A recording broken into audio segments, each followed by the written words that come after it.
안녕하세요. 저는 30대 직장인입니다.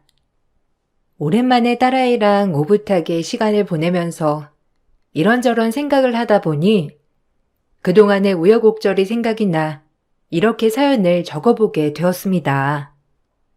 지금의 단단한 저를 만들어줬던 것도 그때의 일들이기 때문에 어쩌면 그때의 일들이 있었던 게 저에게는 기회가 아니었나 싶네요. 저는 20대 때 젊은 나이에 결혼을 했어요. 남편과는 대학교 때 만나게 되었는데요. 남편은 잘 사는 집안 아들이었습니다. 지역 내에서도 유명한 음식점을 운영한 시댁이었고, 저도 그곳을 알고 있었어요. 반면에 저는 가난한 집 딸이었죠. 대학도 겨우겨우 입학을 했었고, 낮에는 학업, 저녁에는 알바로 하루 종일 바쁘게 보내는 평범한 학생이었습니다. 저와는 다르게 남편은 집에서 입학 기념으로 차를 사줬고 수업을 듣고 나서는 친구들을 이끌고 음식점이며 술집이며 다니며 바쁘게 지내던 부잣집 도련님이었어요. 생활부터 달랐던 우리가 만나게 되었던 이유는 대학 동기 중에서 남편과 동창생이 있었기 때문이었어요. 저와 친하게 지내던 대학 동기가 남편과 고등학교 동창이었는데 우연히 마주친 후 남편은 저에게 호감이 생겼다면서 저를 소개해달라고 했던 것이죠. 저는 그때 당시 생활이 힘들어 연애를 할 생각조차 못했지만 남편은 저에게 적극적으로 대시를 했어요. 그렇지만 전 상황 때문에 거절을 했었죠. 계속해서 들이대는 남편을 거절하고자 당시의 생활을 모두 말해줬는데 남편은 오히려 괜찮다면서 더욱 적극적으로 대시를 했어요. 제 상황을 다 알면서도 받아주는 남편이 저는 더 멋있게 느껴졌던 것 같아요. 그렇게 저희는 연애를 시작하게 되었습니다. 그러던 중 연애를 하다가 1년 만에 아이가 생기게 되었어요. 남편은 당연하듯이 아이를 낳자고 했지만 전 주저할 수밖에 없었습니다. 당연히 학생 신분이었고 집도 넉넉하지 않아서 당장 결혼을 하는 것이 무리라 생각이 들었기 때문이었어요. 그렇지만 남편의 생각은 달랐습니다. 제가 주저하는 사이에 남편은 양가 부모님에게 임신 사실을 알려버렸어요. 당연히 양쪽 집안은 난리가 났고 특히나 시댁에서는 엄청나게 반대를 했죠. 시모는 저를 따로 불러서 절대로 결혼은 안 된다면서 못 박아두기도 했습니다. 단도직입적으로 말할게. 오진이랑 헤어져 줘.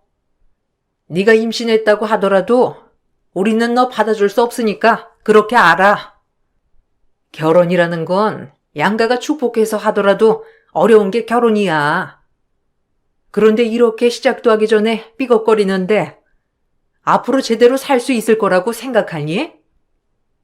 니네가 아직 젊어서 모르는 거야. 다른 말 안 할 테니 아이 지우고 우리 애랑 헤어져. 어머니, 이런 말이 어떻게 들리실지는 모르겠지만 아직 우진이랑 결혼에 대해서도 자세하게 말을 해본 적이 없어요. 제가 고민하는 사이 우진이가 양가 가족들에게 다 알린 것 같은데 저도 아직 학업이 끝마쳐진 것도 아니고 앞으로 해야 할 일들도 많은데 갑작스러운 상황이라 너무 당황스러워서 제대로 말씀을 못 드렸던 것 같아요. 참나? 그럼 우리 우진이가 혼자서 이 생쇼를 하고 있다는 거니? 너 되게 뻔뻔하구나. 내 앞에서는 아니라고 하면서 우진이 뒤에 쏙 숨고 우진이한테는 결혼하자 어쩌자 하는 거 아니니? 너네 집 사정도 내가 다 알고 있다. 너 우리 집이 잘 사니까 땡 잡았다 생각했니? 그딴 생각 집어치워라. 난 너 같은 애 내 며느리로 받아들일 생각 없으니까. 내 앞에서 고민하는 척 아닌 척 하지 말라는 거야. 네가 그러지 않고서야 왜 걔가 결혼하겠다고 나서? 죄송합니다. 그렇지만 저랑 의논해서 결정한 일은 아니었어요. 저도 이렇게 갑자기 양가 부모님께 말을 할 줄이야 생각도 못했어요. 아직 저도 고민하고 있고 어떻게 해야 할지 걱정이 태산인데 우진이 결혼하면 괜찮을 거라 생각하고 있는 것 같아요. 저희도 잘 얘기를 해보겠습니다. 아, 너 정말 영악한 애구나. 이렇게 말하면서 우리 애한테는 약한 척 책임지라는 둥 한 거 아니니? 그래, 너 나한테 이렇게 말하는 것처럼 한번 끝까지 네 말에 책임을 져라. 어디서 거지 같은 집안이 붙어가지곤.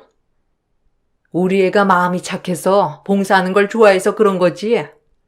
너한테 정말 사랑해서 만났을 거라 착각하지 말아라. 저를 찾아온 시모는 결혼을 하겠다고 남편이 말한 이유가 뒤에서 제가 조정을 하고 있다고 생각했기 때문이었어요.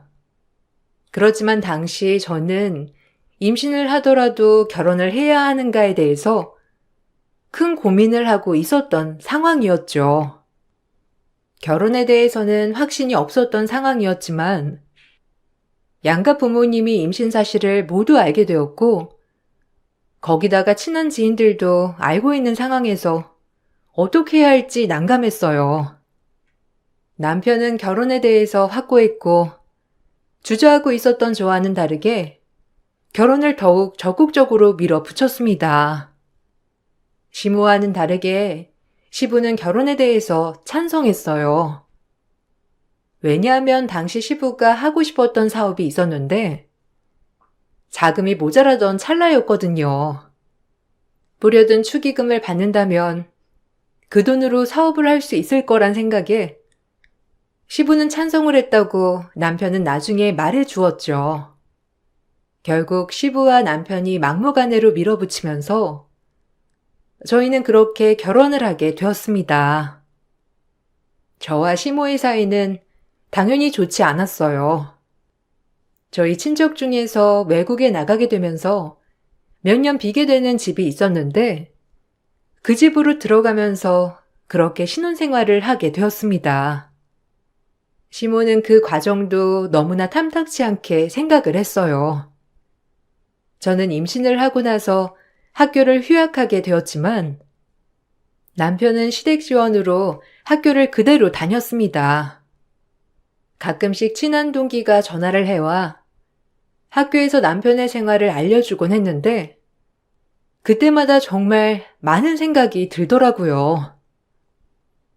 정연아, 몸은 좀 어때? 잘 지내지? 이제 아이 태어날 때 얼마 안 남은 거 아니야? 배는 많이 나왔어? 학교에 놀러 와. 안 그래도 애들이 너 어떻게 지내는지 궁금하다고 하는데 시간 내서 보자. 어떻게 결혼하고 나서는 밖에도 잘 안 나오고 우진이는 그래도 꼬박꼬박 학교도 잘 나오던데 너도 그냥 휴학하지 말고 학교 쭉 다니지 그랬어.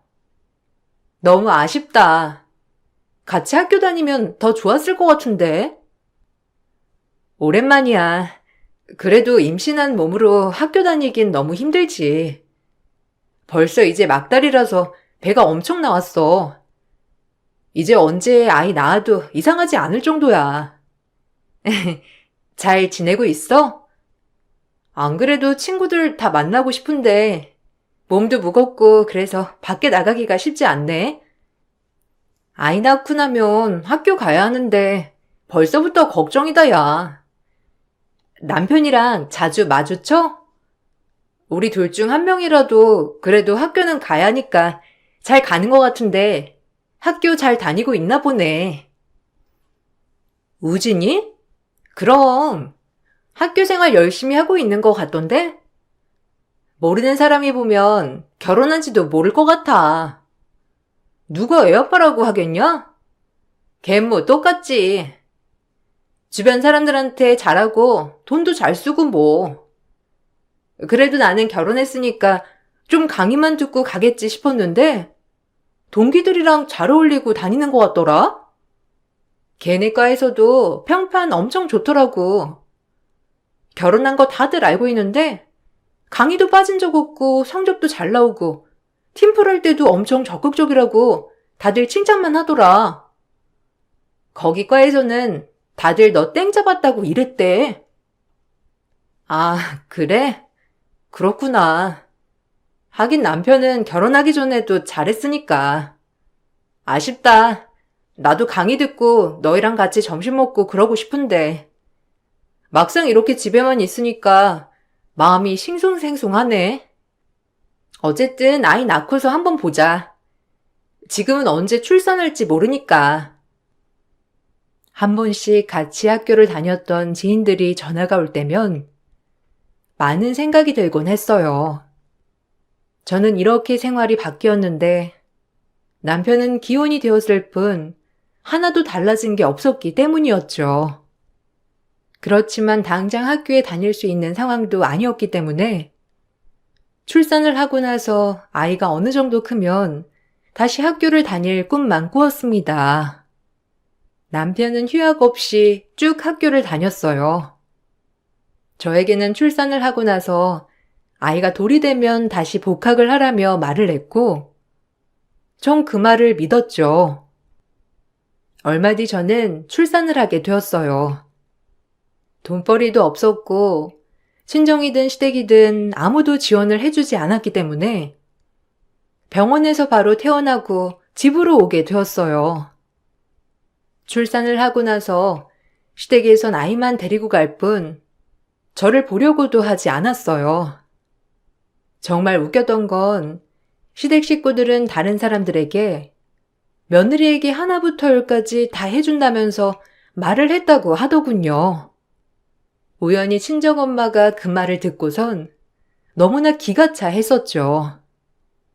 갓난아이를 키운다는 건 생각보다 쉽지 않았어요. 친정 부모님은 일을 하느라 집에 오지도 못하셨고 시댁에서는 나 몰라라 하셨죠. 남편은 낮에는 학교에 저녁에는 친구들과 어울리느라 아이를 한 번도 돌봐주지 않았어요. 저는 밤낮으로 아이를 돌보면서 지냈는데 한 번은 아이가 열이 갑자기 올랐던 날이 있었어요. 낮에 병원에 다녀왔지만 아이의 상태는 시간이 갈수록 점점 더 나빠졌어요. 시험 기간이라면서 공부를 해야 한다고 나간 남편에게 연락을 해야 하나 고민을 하다가 축 처진 아이의 상태를 보고서는 전화를 하게 되었습니다. 어디야? 지금 집에 좀 오면 안 돼? 수아, 열이 안 떨어져. 약도 먹였는데도 열도 안 떨어지고 기운 없이 축 처져 있어서 응급실이라도 가봐야 할 것 같은데 좀 와주면 안 돼? 근데 왜 이렇게 시끄러워? 시험 기간이라서 공부한다고 도서관 간다고 한 거 아니었어? 지금 어디야? 공부하는 거 아니면 집에 좀 바로 와. 아, 잠깐 공부하다가 머리 좀 식히려고 나왔어. 그냥 약 좀 먹이고 있으면 안 돼? 지금 당장 못 가. 친구들이랑 다 같이 나왔는데 어떻게 나만 아이 아프다고 빠져. 정 급하면 택시 타고 갔다 와. 원래 그쯤 애들 자주 아프대. 그리고 열 좀 나는 거 가지고 응급실 가는 것도 좀 그렇지 않나? 그냥 좀 있어 봐. 내일까지 열 많이 나면 병원에 다시 가보면 되는 거지. 며칠 동안 열이 안 떨어졌잖아. 애가 기운이라도 있으면 몰라. 기운 없이 축 처져 있고 숨소리도 이상해. 약 먹어도 열이 하나도 안 떨어지는데 가봐야 할 것 같아. 그리고 공부한다던 사람이 머리 식히려고 어딜 간 거야? 설마 지금 술집이야? 술 마시고 어떻게 공부하러 다시 간다는 거야? 장난하지 말고 지금 당장 와. 그동안 공부한다면서 애도 한 번 안 보고 집에도 잘 안 들어왔잖아. 뭔 소리 하는 거야? 나 오늘 못 들어가. 아니, 안 들어가. 네가 집에 있으니까 애는 네가 보는 거지. 지금 공부하느라 바쁜 나한테 집에 가서 애까지 보라는 거야? 그럼 너는 뭐 하는데? 너는 그냥 집에 앉아서 애만 보고 있잖아. 네가 똑바로 애 안 봐서 아픈 건데 그 책임을 왜 나한테 묻는 건데? 너 진짜 웃긴다. 애가 아프면 네가 알아서 병원 가고 그래야지. 왜 나한테 애까지 보라고 하는 거야?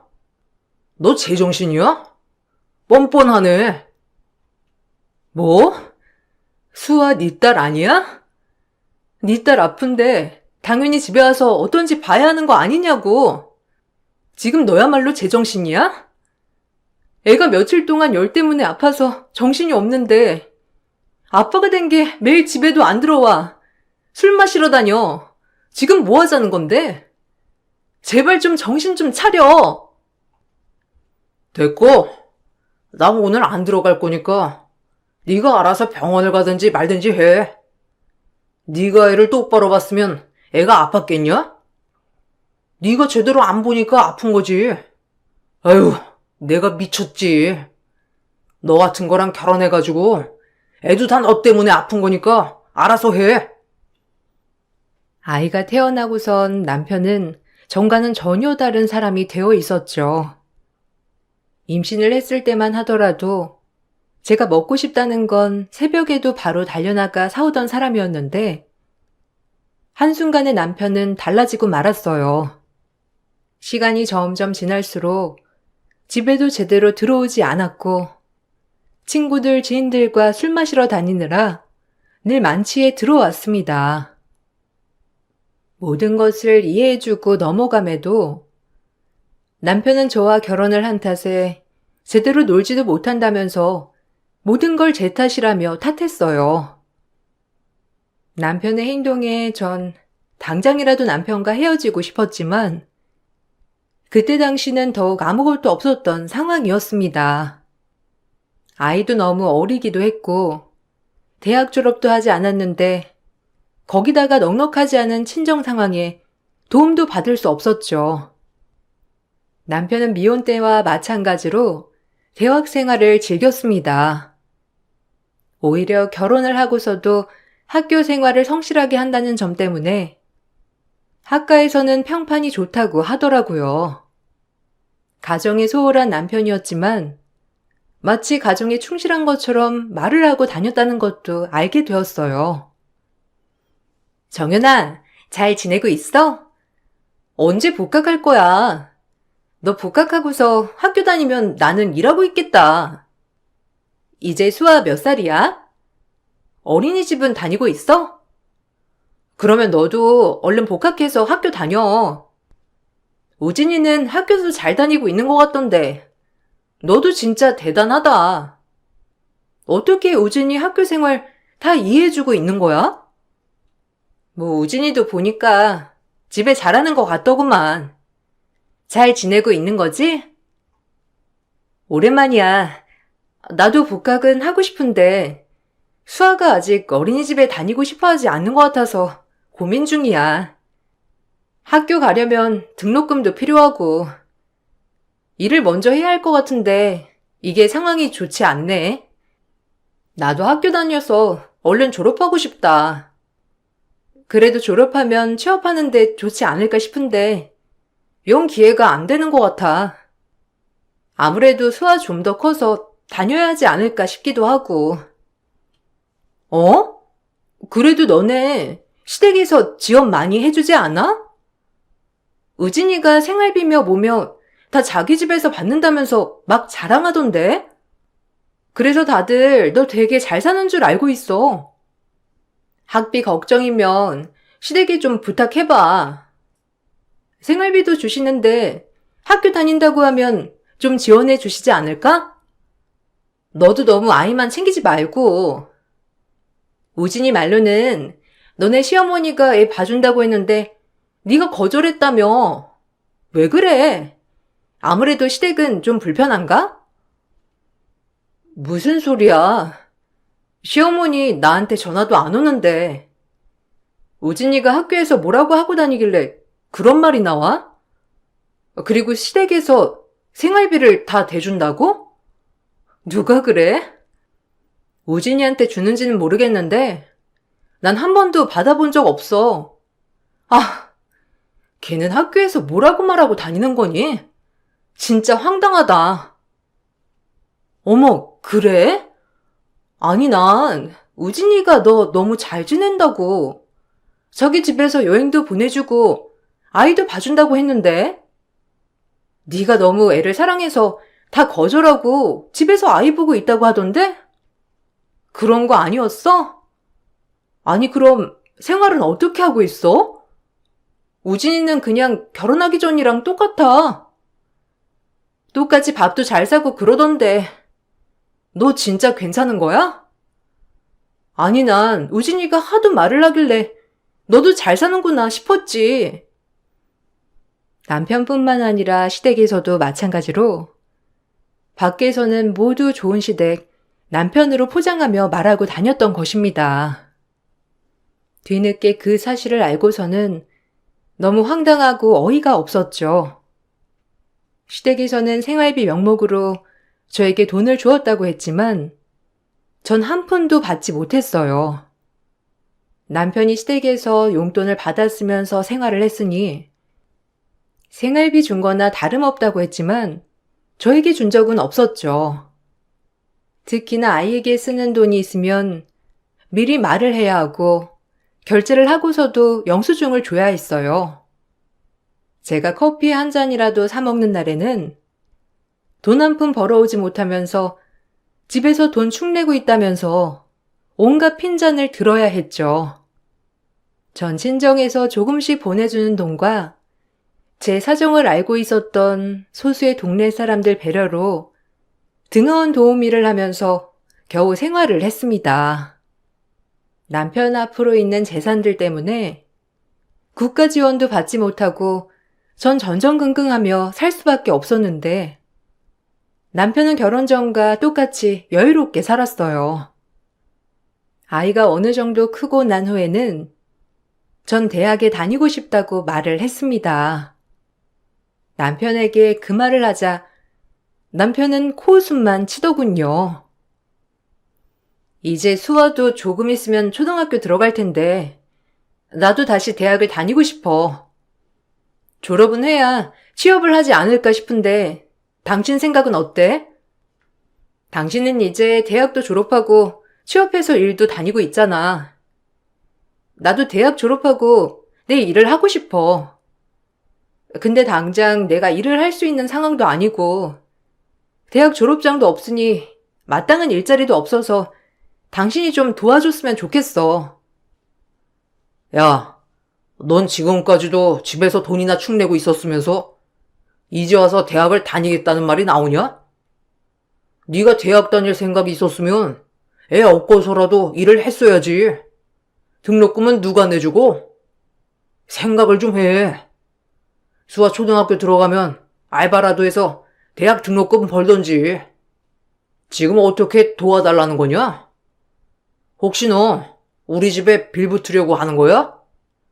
야, 엄마랑 아빠한테는 내가 자식이지. 네가 자식이냐? 네 부모한테 가서 등록금 내달라고 하던지. 어떻게 그렇게 말할 수가 있어? 당신이 결혼하고 아이 어느 정도 크고 나서는 대학 보내주겠다고 했잖아. 어떻게 전이랑 말이 달라? 지금까지 당신 대학교 다닌다고 애 한 번 안 봐줬던 것도 그냥 넘어갔어.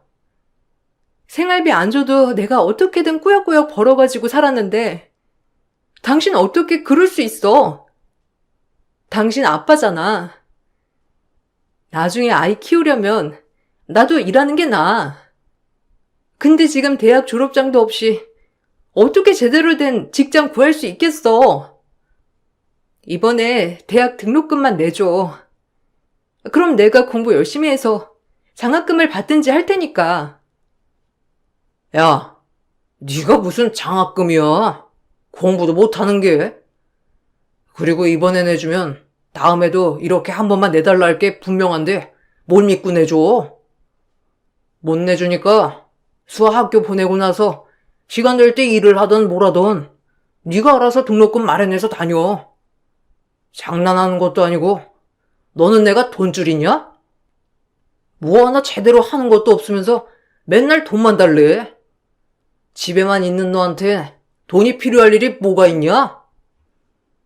남편은 당연하다는 듯이 안 된다고 말을 하더라고요. 결혼 전에는 뭐든 다 해줄 것처럼 말을 했지만 결국 대학 지원은커녕 일을 하면서 버는 돈도 생활비로 한 번 준 적이 없었죠. 아이 관련해서는 마치 회사 결제를 받는 것처럼 전 남편에게 모두 보고를 해야 했어요. 더 이상 이렇게는 못 산다고 생각을 했던 저는 아이가 유치원에 간 사이에 열심히 아르바이트를 하게 되었습니다. 그렇게 번 돈을 꼬박 모았고 친정에서도 조금씩 지원을 해주시면서 대학 등록금을 마련할 수 있었어요. 아이가 학교에 들어가게 되면서 저도 같이 다시 학교를 다니게 되었는데 등록금을 벌면서 입학 준비를 하는 건 정말 힘들었지만 이번이 아니면 다음에는 기회가 없을지도 모른다는 생각에 죽어라 공부를 했습니다. 이렇게 열심히 했음에도 남편은 저를 응원해 주기는커녕 비웃기만 했죠. 야, 주제에 맞게 살아. 이제 와서 대학 나온다고 다 늙은 아줌마를 어디서 써주겠냐? 그리고 아이 키우면서 안 그래도 나쁜 머리 더 나빠졌는데 너보다 훨씬 젊은 20대 청춘들이랑 너랑 같냐? 좀 주제를 알고 살아라. 내가 진짜 창피해가지고. 그리고 과는 그게 뭐니? 차라리 졸업하고 바로 취업이라도 잘 되는 학과라도 가던지. 아휴, 답답해가지고. 내가 눈에 뭐에 쓰였는지 이런 것도 예쁘다고 결혼을 했네. 응원은 해주지 못할 망정. 지금 무슨 말을 하는 거야? 내가 전부터 말하지 않았나? 내 꿈이라고. 남편이라면 그래도 이 정도 스스로 시작하는 거 상하다고 해야 하는 거 아니야? 내가 애를 안 보기를 해 집안일을 안 해. 학교 수업도 다 들으면서 열심히 공부하는데 옆에서 당신은 나한테 대단하다, 잘한다, 응원해줘야 하는 거 아니야? 뭘 제대로 해야 응원을 해주지. 하여튼 남들 하는 건 다 따라해야 만족하냐? 네 형편에, 네 주제에 대학 나와서 뭐하게? 어차피 너 애도 봐야 되고 거기 학과 나오면 밥 먹고 살 수 있냐? 시험이라도 보려고? 네 머리로? 아이고, 애초에 안 될 거 몇 년 허비하지 말고 그냥 정리해. 취업이라도 잘 되는 과라면 모를까? 뭔 정신인지. 에휴. 두고 봐. 당신이 나 무시하는 거 다시는 그러지 못하게 할 거니까. 당신이 나 무시하는 만큼 나 진짜 열심히 할 거야. 어떻게든 졸업하고 수한테 떳떳한 엄마 될 거니까 두고 보라고. 당신 항상 그랬지? 내 주제를 알라고. 내 주제가 어떤지 나 똑똑히 알았어. 그래서 내가 내 급 좀 높여보려고. 남편의 비아냥에도 저는 열심히 공부를 했어요. 매학기 장학금을 타면서 그렇게 졸업을 하게 되었죠. 제가 대학 졸업을 할 때쯤 남편은 지방 발령이 났고 그렇게 저희는 주말 부부로 지내게 되었습니다. 어차피 가정에는 신경을 안 쓰던 남편이라 저 역시 새로운 일을 시작하게 되면서 정신없이 지냈어요. 처음에는 주말에도 남편이 집으로 오지 않아서 연락을 했지만 남편은 왜 자신을 귀찮게 하냐면서 타박했고 아이가 어떻게 크는지조차 관심도 없었어요. 남편에 대한 기대를 모두 버리고 저는 아이와 둘이 어떻게든 잘 살아보려고 아등바등 생활을 했습니다. 그러면서 저는 작게나마 살 집을 마련해 이사를 가게 되었어요. 생활비 한 푼 보태지 않은 남편은 뻔뻔하게도 그 집을 욕심내더라고요. 야, 너 어떻게 그 집을 구할 생각을 했냐? 그래도 일은 하긴 하는가 보다. 참나. 이러니까 이게 다 내 덕인 거 알지? 내가 너한테 생활비 줬어 봐. 네가 밖에 나가서 일할 생각이나 했겠냐? 다 내 덕이야. 그러니까 진명이 나한테로 돌려. 나 몇 년 지방 생활하다가 다시 돌아갈 거야. 아니, 집을 구해도 좀 큰 집 구해야 하는 거 아니야? 내가 평생 뭐 여기 지방에서 썩을 줄 알았어? 뭔 소리야. 이거 내가 어렵게 구한 집이야. 그리고 당신 지방에서 평생 있을 거라며. 집에 오라고 해도 싫다고 하고 지방 근무만 하고 지낼 거라고 했잖아.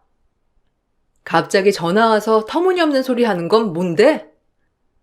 그리고 당신 이 집에 집은 하나도 없어. 생활비 한 푼 나한테 보태준 적 없으면서 어떻게 이 집을 탐내? 아무리 사람이 뻔뻔해도 그렇지. 양심이 있으면 그런 소린 못하지. 내가 왜 그 집에 지분이 없어? 너 수아한테 쓴 돈은 내 돈 아니야? 너야말로 뻔뻔하네. 네가 집에만 있으니까 나갈 돈이 없었던 거지. 집에만 있는데 돈 쓸 일이 뭐가 있냐? 너무한 거 아니야? 지방에서 고생하는 남편 생각은 하나도 안 하고 그딴 말이나 하냐? 암튼 나 이번에 올라갈 테니까 명의 변경할 생각해. 알았냐? 원래 그런 건 남자 명의로 해야 하는 거야. 네가 어디서 사기당해가지고 집 날릴 줄 누가 아냐? 헛소리 하지 마. 이 집 내가 고생고생해서 얻은 집이야. 지금까지 미친 듯이 일해서 번 돈이랑 내 대출로 마련한 집인데 당신 지분이 어디 있어? 정신 차려. 당신 집 갖고 싶거들랑 시부모님한테 말해 보던지. 시부모님이랑 당신 주변에는 나한테 집도 해주겠다, 차도 해주겠다 말하고 다녔잖아. 나 그거 하나도 안 받았는데 사실대로 다 말하고 다녀도 괜찮아? 너 그딴 식으로 말만 하기만 해봐. 야, 그거 다 이미지 관리한 거야. 뭐 내가 너한테 나쁘라고 그랬겠냐? 우리가 그런 말 하면서 네 이미지도 좋아지는 거야. 그런 거 다 정중히 거절하고 아이만 키우고 있다고 그런 소린 안 들었니? 참나. 좋게 해줘도 난리네. 아무튼 생각해봐. 명의 나한테 바꾸는 걸로. 알았지? 남편은 뻔뻔하게 집 명의를 주장하기도 했어요. 가정을 전혀 돌보지 않았던 남편이 이런 주장을 하는 게 어처구니가 없었죠. 내가 계속해서 거부를 하자 남편은 최후의 수단을 썼습니다. 바로 저에게 이혼 소송을 하는 것이었어요. 남편은 제가 불륜을 저지르고 있다면서 이혼 소송을 했습니다. 저는 너무나 황당했어요. 이미 시댁 음식점이 있는 동네에서는 제가 은혜도 모르고 불륜이나 저지르는 불륜녀로 소문이 난 상태였죠. 같은 동네에 살고 있던 엄마는 동네방네 소문이 이상하게 나면서 자신이 지나갈 때마다 손가락질을 한다면서 저에게 사실을 물어보기도 했어요. 거기다가 시모는 쉬는 날 집에서 아이와 쉬고 있는 저를 찾아와 제 머리채를 잡아 끌고 거실까지 막무가내로 들어오시기도 했습니다. 별것도 아니네. 임신했다면서 들이밀길래 받아줬더니만 그 은혜 보답할 줄은 모르고 이따위 짓거리를 해. 너 수아는 우진이 딸 맞긴 하니? 지금껏 우리 우진이 고생하면서 일할 동안에 너는 더러운 짓거리나 하고 다녔어? 내가 너 그럴 줄 알았다. 애초에 너를 받아줘서는 안 되는 건데 내가 미쳤지. 당장 우진이랑 헤어져라. 아니 네가 헤어진다고 안 해도 내가 너희 갈라놓을 거야. 어머님, 갑자기 찾아오셔서 이게 무슨 짓이세요? 그리고 더러운 짓거리라뇨. 제가 뭘 했다고 이렇게 하시는 건데요? 진정하시고 무슨 일인지 설명해 주세요. 저희 남편 집에 안 온 지 오래됐어요. 연락도 잘 안 되고 그랬는데 지금 무슨 소리 하시는지 모르겠네요. 그리고 이혼 소송이라뇨? 제가 무슨 불륜이라뇨? 뭔가 오해가 있으신 것 같은데 그런 짓 저 절대로 하지 않았습니다. 도둑이 자기 도둑질 했다고 말하는 거 봤냐? 네가 이러고 다니니 우리 우진이가 집에를 안 들어오는 거지. 와이프가 밖에서 더러운 짓 하고 다니는데 어느 남편이 집에 오고 싶겠니? 내가 지금까지 너무 아무것도 안 했나 보구나. 내가 너 어떻게든 끌어내릴 거니까 각오해. 돈 없고 백도 없는 네가 뭘 어쩌겠니? 네 인생 내가 끌어내 줄 거야. 도대체 무슨 소리를 하시는지 모르겠네요. 지금껏 손주 한번 보러 오시지도 않아놓고 무슨 소식을 들어 그러신지 모르겠지만 뭘 하시려거든 제대로 아시고 하세요. 그리고 억울한 건 접니다. 그동안 그래도 아무것도 없었던 저 며느리로 받아주셨으니 그것만으로 감사하다 생각했어요. 근데 이제는 그 감사함도 없을 것 같네요. 갑작스러운 상황에 놀랐던 딸은 바로 옆집 문을 두드렸고 옆집 이웃이 경찰에 신고하면서 상황은 마무리가 됐어요. 이 이후로 저는 더 이상 참을 수 없다고 생각을 했고 이혼 법정에 서기 위해서 철저하게 준비를 했습니다. 출석 당일 법원 앞으로 시댁 식구들이 우르르 몰려왔더라고요. 저는 그 앞에 서서 당당하게 인사를 했습니다. 무슨 좋은 일이라고 여기까지 다 몰려오셨어요? 참 당신도 끝까지 가지가지 한다. 뭐 좋은 일 있다고 여기까지 식구들 다 불러 모았어? 왜? 당신 혼자서는 이길 수 없을 것 같아서 그래? 내가 그래도 노력한 보람이 있네. 당신 내가 뭐 하는 사람인지 모르지? 알 턱이 있나? 집에 와본 적도 없는데. 무슨 일 하는지도 안 알아봤니? 무슨 일 하는데? 당신 그냥 사무직으로 근무하는 거 아니야?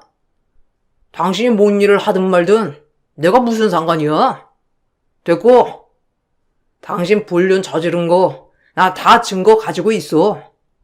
내가 모를 줄 알았지? 어떻게 지방에서 고생하는 남편 뒤통수를 이렇게 치냐? 겉으로는 순수한 척, 아이 위하는 척 하면서 속으로는 온갖 쓰레기 짓은 다 하고 다녔지? 내가 모를 줄 알았어? 당신이 이제 끝이야. 참 방귀 낀 놈이 성낸다더니만. 이건 뭐 더러운 짓? 너 소개하니? 집안 근무하면서 딴 여자랑 살림 차린 건 뭐 깨끗한 짓이니? 아주 소문이 자자하더라. 얼마나 더럽게 놀았으면 지방마다 애인 한 명씩 다 있다고 소문이 나니? 참나, 세상 좋은 남편인 척하고 살면서 온갖 더러운 짓은 다 하고 다니고 그거 당신 아니야? 그래, 이참에 다 정리하자. 안 그래도 정리하려고 했는데 당신이 스타트 끊어줘서 고마워. 뭔 소리야? 당신이 뭘 한다고 그래? 그리고 당신 그거 뭐야? 왜 변호사 배지 달고 있어? 당신 설마 변호사 시험 봤어? 아니 언제? 당신 대학교 졸업만 한 거 아니었어? 와, 진짜 어이없네. 어떻게 그런 걸 남편한테 한 번 말도 안 할 수 있어? 엄마 아빠 얘 좀 봐. 변호사 됐나 봐. 나 진짜 어이가 없어가지고. 너 언제 변호사 됐는데?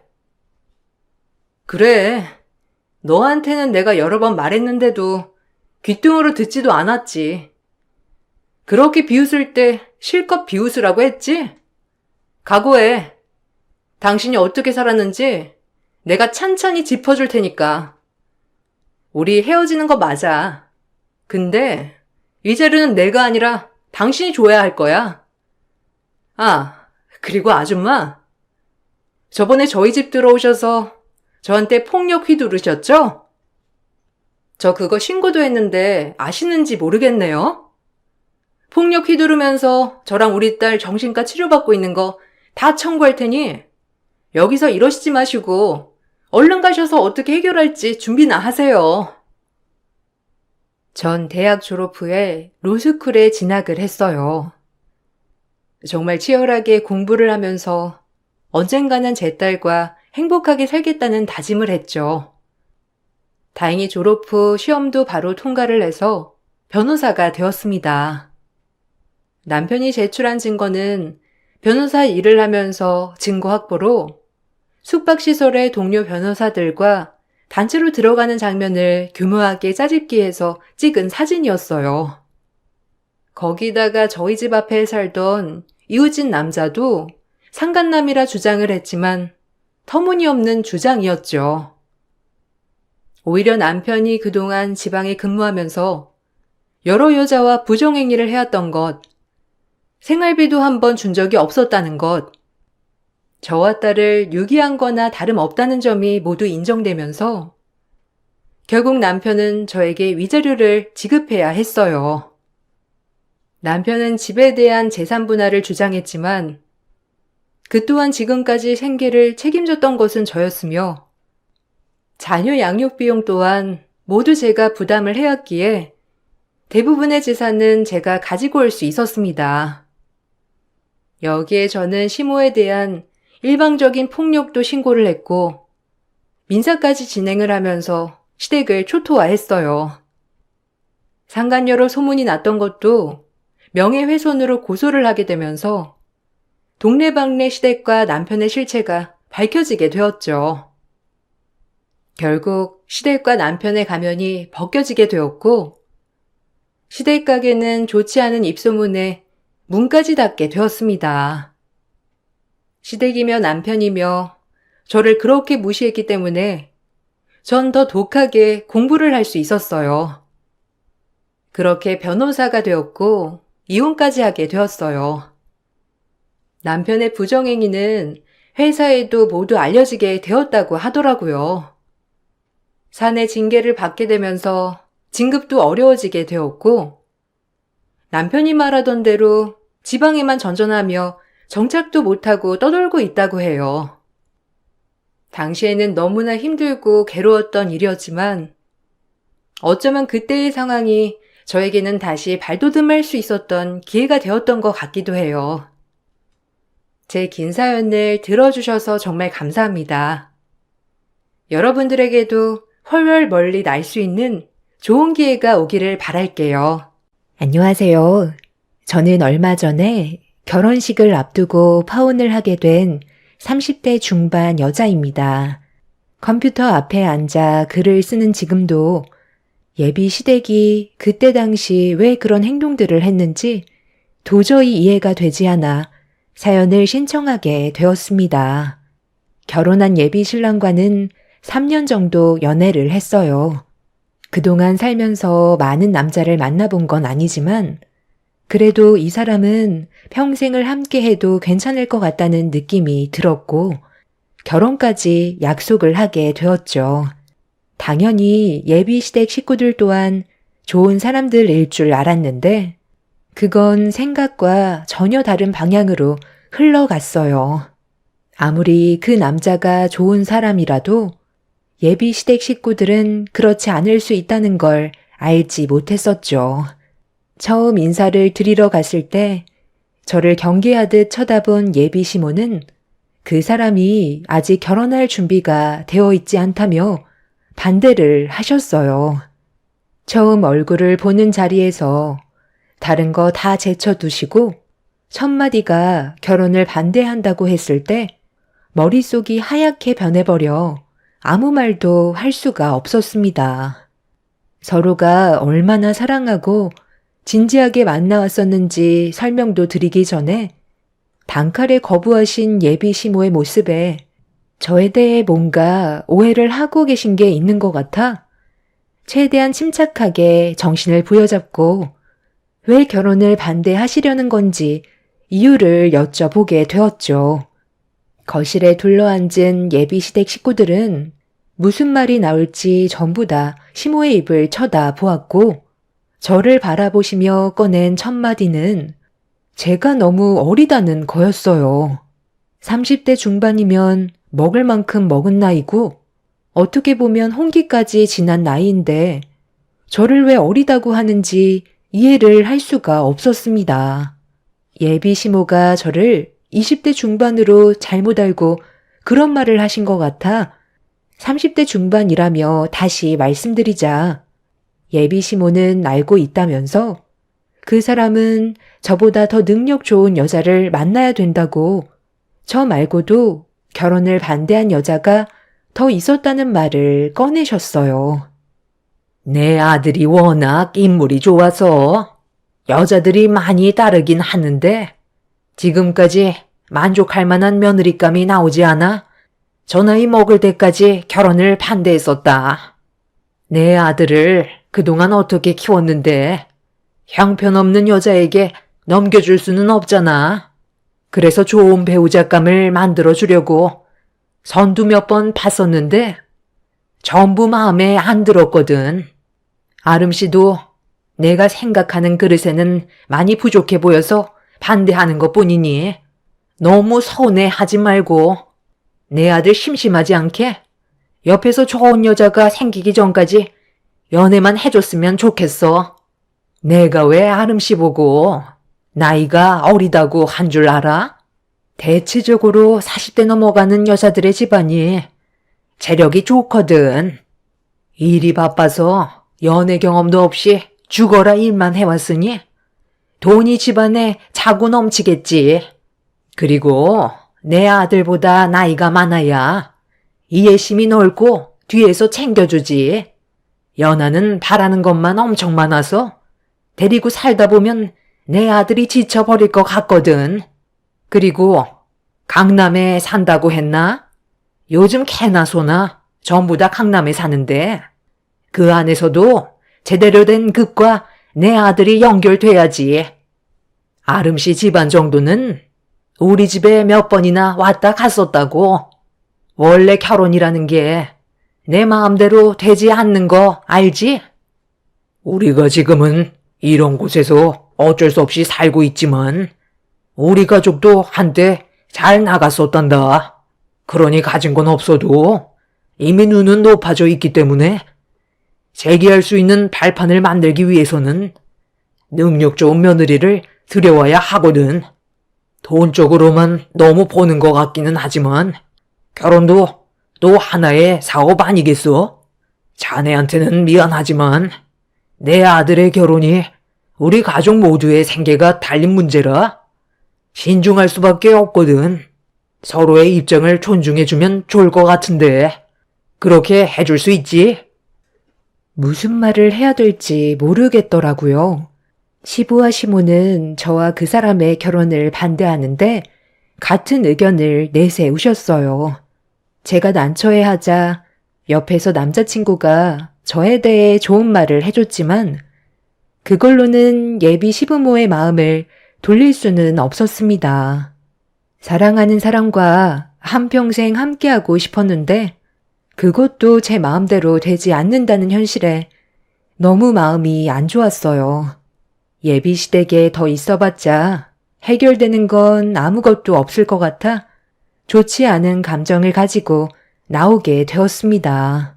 저를 급히 뒤따라오던 그 사람은 아무 말 없이 뒤를 따라오길래 좀 전의 상황들이 너무 황당하고 어이가 없어서 가던 길을 멈추고 뒤돌아서서 결국 한마디 하고 말았습니다. 내가 뭐가 부족해서 이런 말을 들어야 되는 건데? 솔직히 터놓고 얘기해서 자기랑 나랑 같이 살 집 준비되어 있어? 지금 다니는 회사에서 받는 월급으로 앞으로 안정적인 결혼 생활도 힘든 마당에 어떻게 나한테 그런 말씀을 하셔? 자기 하나 보고 결혼 생각까지 했던 내가 너무 생각이 짧았던 것 같아. 나도 우리 부모님이 저렇게 나오실 줄 몰랐어. 일단 얼굴 보고 대화하는 게 좋을 것 같다고 하셔서 나는 당연히 우리 결혼을 허락받을 수 있다고 생각했거든. 나 말고도 다른 여자도 몇 명 데려왔던 것 같은데 그때마다 항상 저런 식이었어? 당신 부모님 눈이 얼마나 높은지는 모르겠는데 이런 식으로 행동하시면 앞으로 결혼을 할 수 있을 것 같아? 나랑 헤어지면 더 능력 좋은 여자가 나타나기라도 한데 돈 많은 여자가 자기 어디가 좋아서 결혼을 할 것 같은데 기본적으로 남자가 여자보다 능력이 좋아야 되는 건 당연한 거라고. 집안의 가장이 될 준비도 되어 있지 않은데 왜 자기랑 결혼을 결정했는지 알아? 그래도 3년간 만나오면서 사람 하나는 괜찮은 것 같아 결혼을 결심했던 거라고. 그런데 자기 부모님은 나를 돈으로밖에 안 보시는 것 같아. 어머님 뱃속에서 당신이 태어난 것도 신기하지만 이런 기분으로는 나도 결혼하고 싶은 마음은 없으니까 우리 관계도 다시 생각해보는 게 좋겠어. 우리 부모님 잘 설득해 볼 테니까 일단 흥분 좀 가라앉히고 너무 극단적으로는 생각하지 마. 우리 부모님이 좀 특이하신 성격이시긴 한데 그렇다고 나쁜 분들은 아니셔. 일단 오늘은 들어가고 내가 나중에 다시 연락할게. 우리 너무 급하게 가지 말고 하나하나 풀어가자.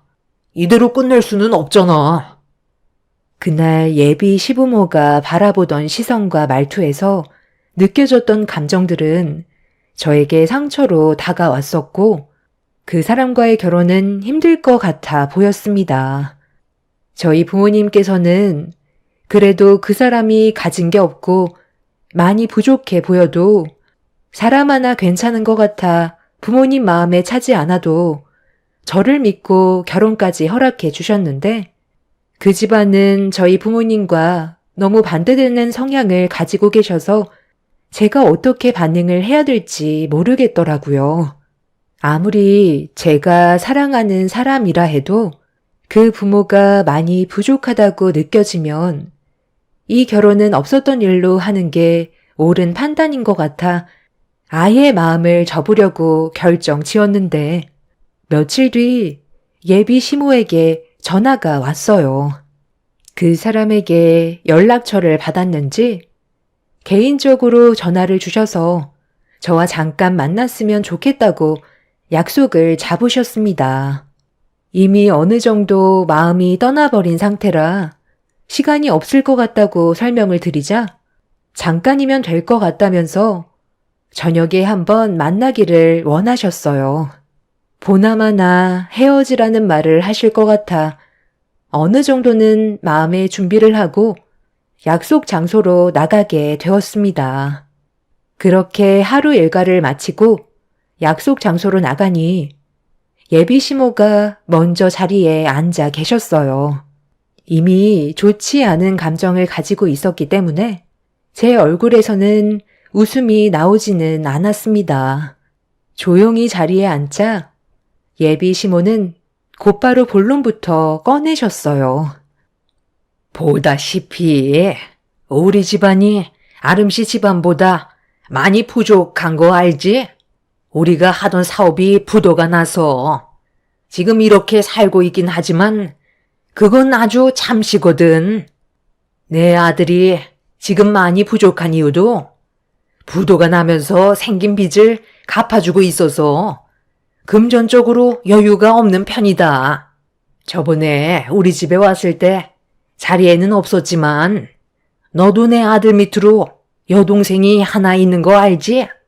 걔도 지금 타지에서 열심히 돈 벌어서 우리 집안을 일으키기 위해 빚 갚는 데 노력을 해주고 있다.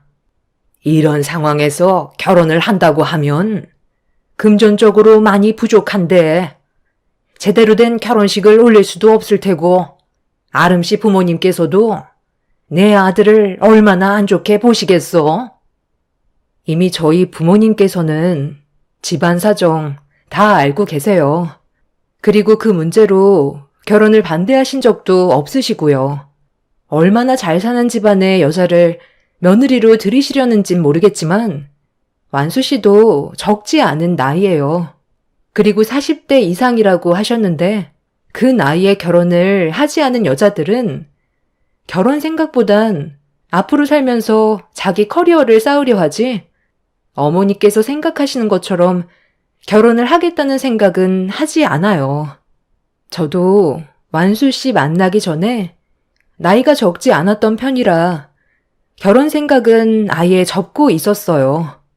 남자는 능력만 돼도 젊은 여자랑 결혼을 할 수 있겠지만 여자는 상황이 다르잖아요. 이건 어머니도 잘 아시잖아요. 저번에 말씀하신 거 충분히 이해했고요. 저도 어느 정도 마음을 접은 상태라 더 이상의 관계는 만들어가지 않고 있는 중이에요. 아마 조만간 헤어지겠죠. 완수 씨가 좋은 여자 만나서 결혼하길 바랄게요. 더 할 말 없으시면 먼저 일어나 봐도 될까요? 제가 한가한 편은 아니라서요. 일이 많아서 약속이 잡혀 있거든요. 잠깐만 기다려봐라.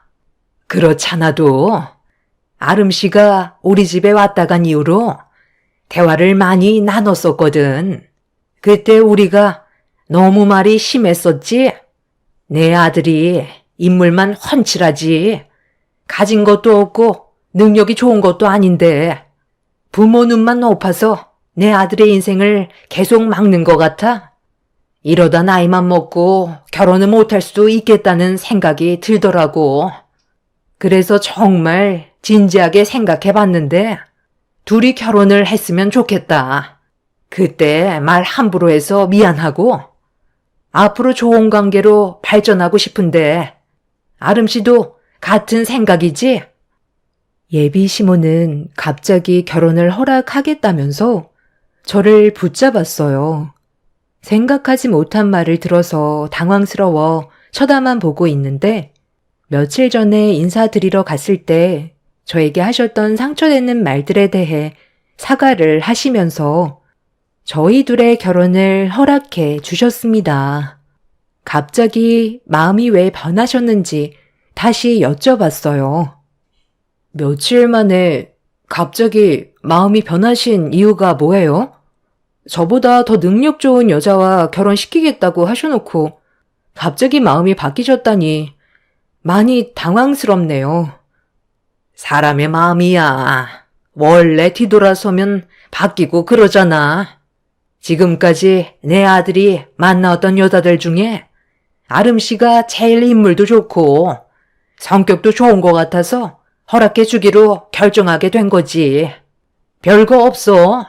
거기에다가 우리 집안보다 잘 사는데 우리가 고를 형편도 아니고 내 아들이 앞으로 또 다른 여자를 데려온다는 포장도 없으니까 이번이 마지막 기회인 것 같은 느낌이 들더라고. 그리고 아름 씨 부모님께서 강남에서 웨딩홀 사업하신다며? 그리고 부모님 밑에서 일을 하고 있고 결혼식 비용도 절약할 수 있으니 얼마나 좋아? 우리 아들이 워낙 말을 잘 안 해서 아름 씨 집안이 얼마나 대단한지 모르고 있었거든. 우리가 실수했으니까 전에 있었던 일들에 대해서는 그만 잊어버리고 다시 새롭게 시작하는 게 어때? 이번 주 주말에 우리 집에 올 수 있지?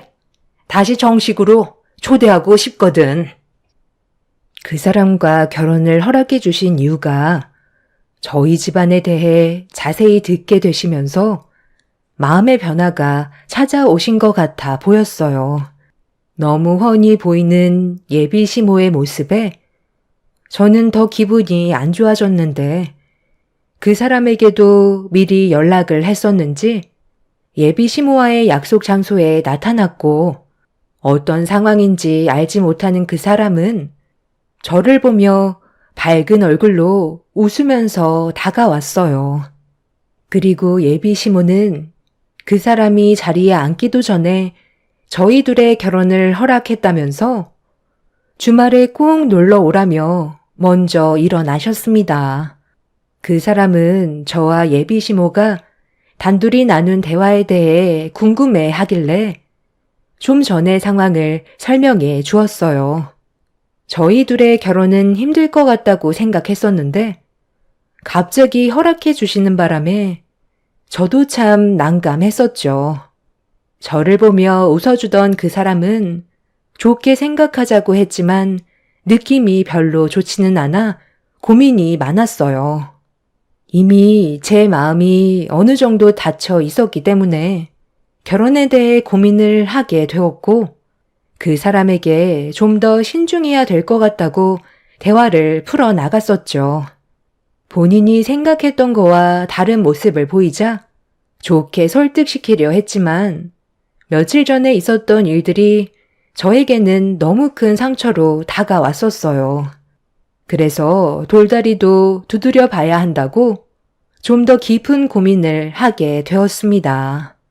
결혼을 할지 안 할지는 제 선택이기 때문에 예비 시모가 주말에 초대하셨을 때 속마음을 좀 더 알아보고 싶어 찾아가게 되었고 집안에 들어가는 순간 처음 인사드리러 갔을 때와는 전혀 다른 분위기와 맛있는 냄새가 제 코끝을 자극했어요.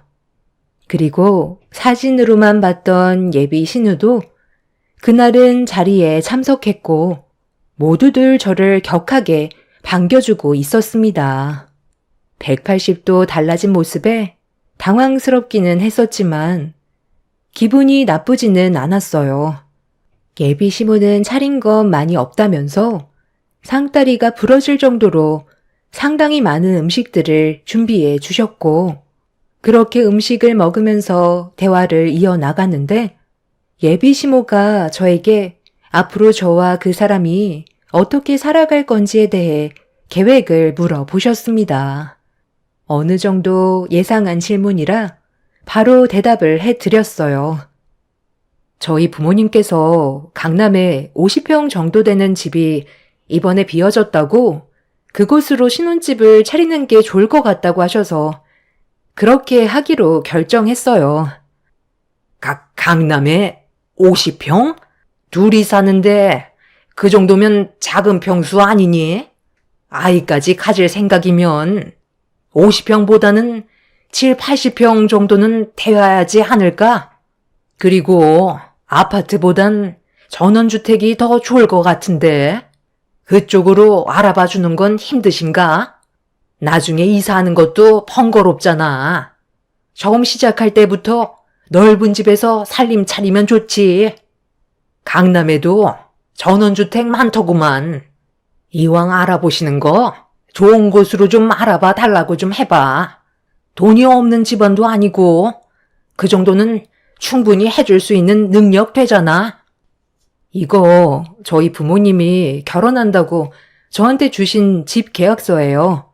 시내와 가까워서 위치도 나쁘지 않고 주상복합이라 편의시설도 다 갖춰져 있어요. 벌써 집을 넘겨주신 거야? 생각보다 성격이 많이 급하시네. 50평은 너무 작은데. 그럼 우리 식사 끝나면 그 집 좀 구경해 볼 수 있을까? 그래도 두 눈으로 직접 보는 게 좋지 않겠어? 둘이 앞으로 살아야 될 집인데 어떻게 생겼는지 확인을 해봐야지.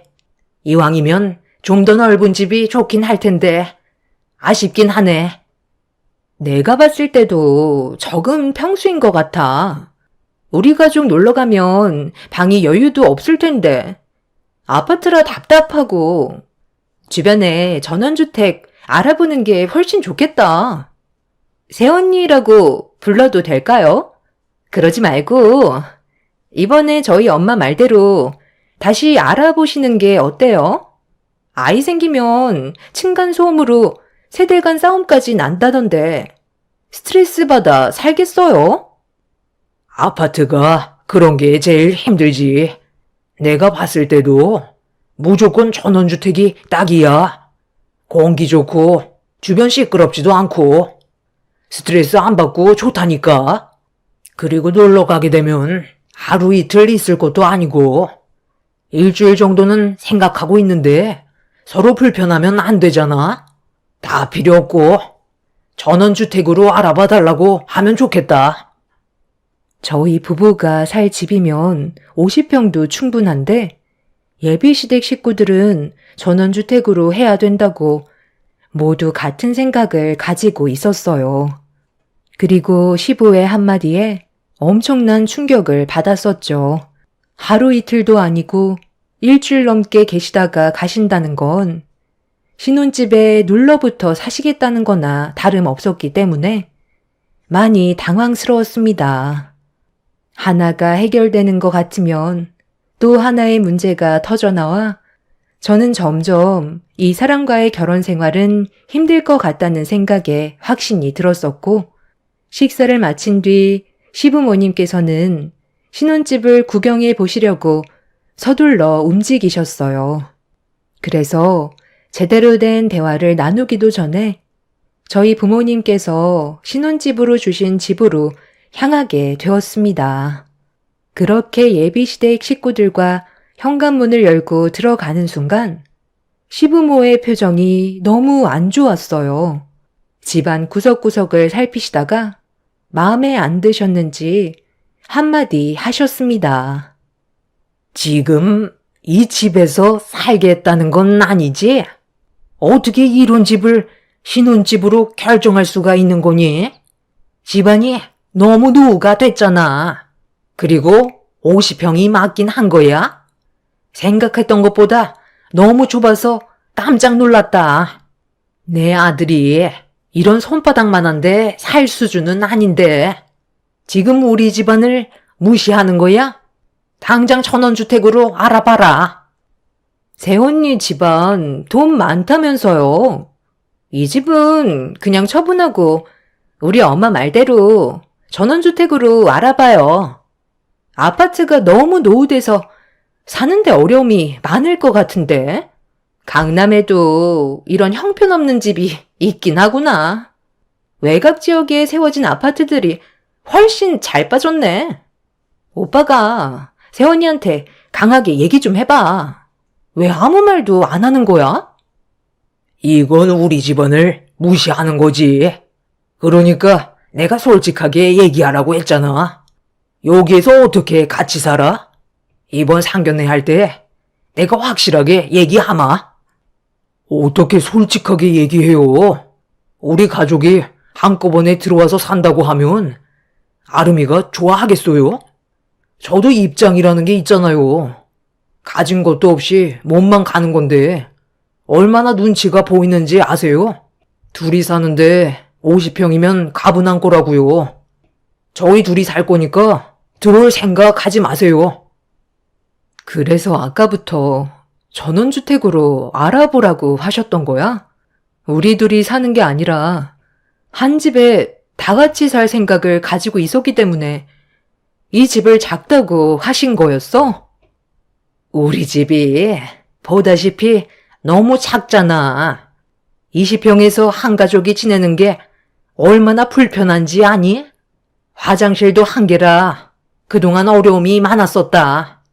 그런데 네가 이번에 신혼집을 전원주택으로 알아보면 우리도 한 집에서 같이 지낼 수 있을 테고 앞으로 집안일 걱정 없이 내가 다 해줄 텐데 얼마나 편하겠어? 이 집에서 아이까지 낳고 생활하다 보면 50평은 턱없이 부족하지. 그렇게 해줄 수 있지? 내 아들과 결혼하려면 그 정도는 해줘야 하지 않겠어? 그리고 너희 이번 신혼여행 가면 우리도 같이 따라가기로 했다. 방해 같은 거 일절하지 않고 없는 듯이 지낼 거니까 신경 안 써도 된다. 너희 집안 돈 많은데 이왕 여행 떠나는 거 우리도 같이 껴서 가면 얼마나 좋아? 둘이 떠나는 것보다 더 많은 추억 만들 수 있고 우리 관계도 훨씬 좋아지지 않겠니? 나는 이왕 떠나는 거 유럽 쪽으로 갔으면 좋겠어요. 흔한 여행은 별로라서 어차피 돈 쓰고 갈 거면 좀 더 특별한 곳으로 가면 좋지 않겠어요? 엄마, 그런데 나도 곧 결혼해야 될 텐데 이 집 내가 신혼집 차려도 괜찮을 것 같지? 나 정도면 이 정도도 충분할 것 같은데? 새언니, 이 집 나중에 제가 신혼집으로 하면 안 될까요? 오빠랑 새언니 결혼식 끝나면 저도 바로 할 생각이거든요. 차라리 처분하지 말고 저한테 주면 좋을 것 같은데? 하나뿐인 신우 선물 돈 크게 쏘면 좋잖아요. 아유, 그거 좋겠다. 예비 사돈어른께서 웨딩 사업 하시니까 너도 거기에서 결혼식 올리면 되겠네. 그리고 이 집에 살림 차리면 더는 바랄 것도 없겠다. 저는 그 사람들의 모습을 보고 할 말을 잃었습니다. 아직 상견례조차 하지 않았고 계획만 가지고 있었던 건데 생각도 없는 계획을 먼저 세우고 있었어요. 아무 말 없이 쳐다만 보고 있자 그 사람이 눈치를 보면서 제 옆으로 다가오길래 거리를 두면서 즉시 집 계약서를 벅벅 찢어 그 사람의 얼굴에 던져 버렸어요. 저희 아직 결혼식도 올리지 않았어요. 상견례 일정도 잡지 않았는데 지금 뭐라고 하셨어요?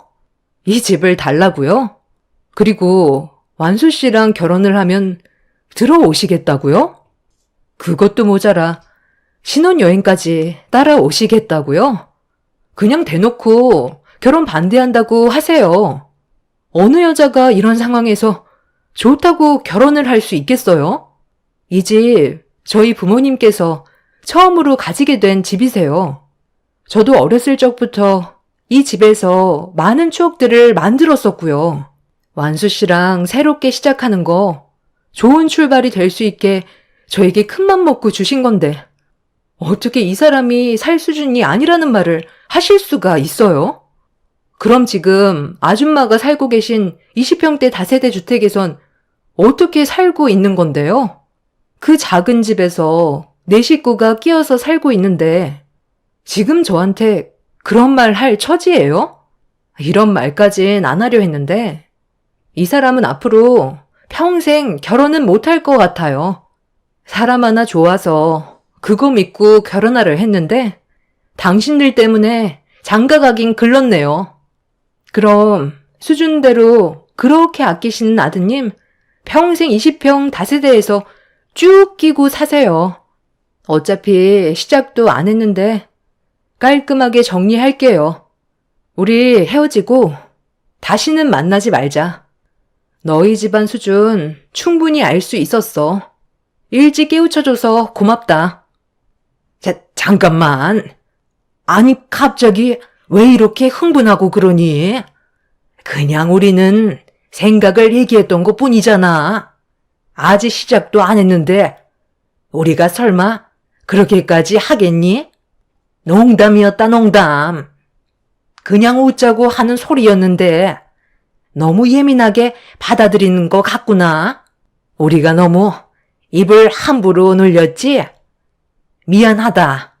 너한테 피해줄 생각 조금도 없었어.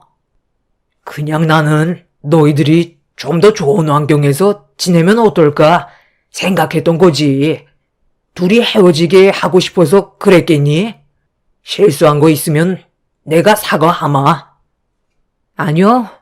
저는 더 이상 할 말 없을 것 같아요. 그만 이 집에서 나가주셨으면 좋겠어요. 이미 결혼할 마음 사라졌고 이 집은 더 좋은 사람과 만나서 신혼생활 하려고요.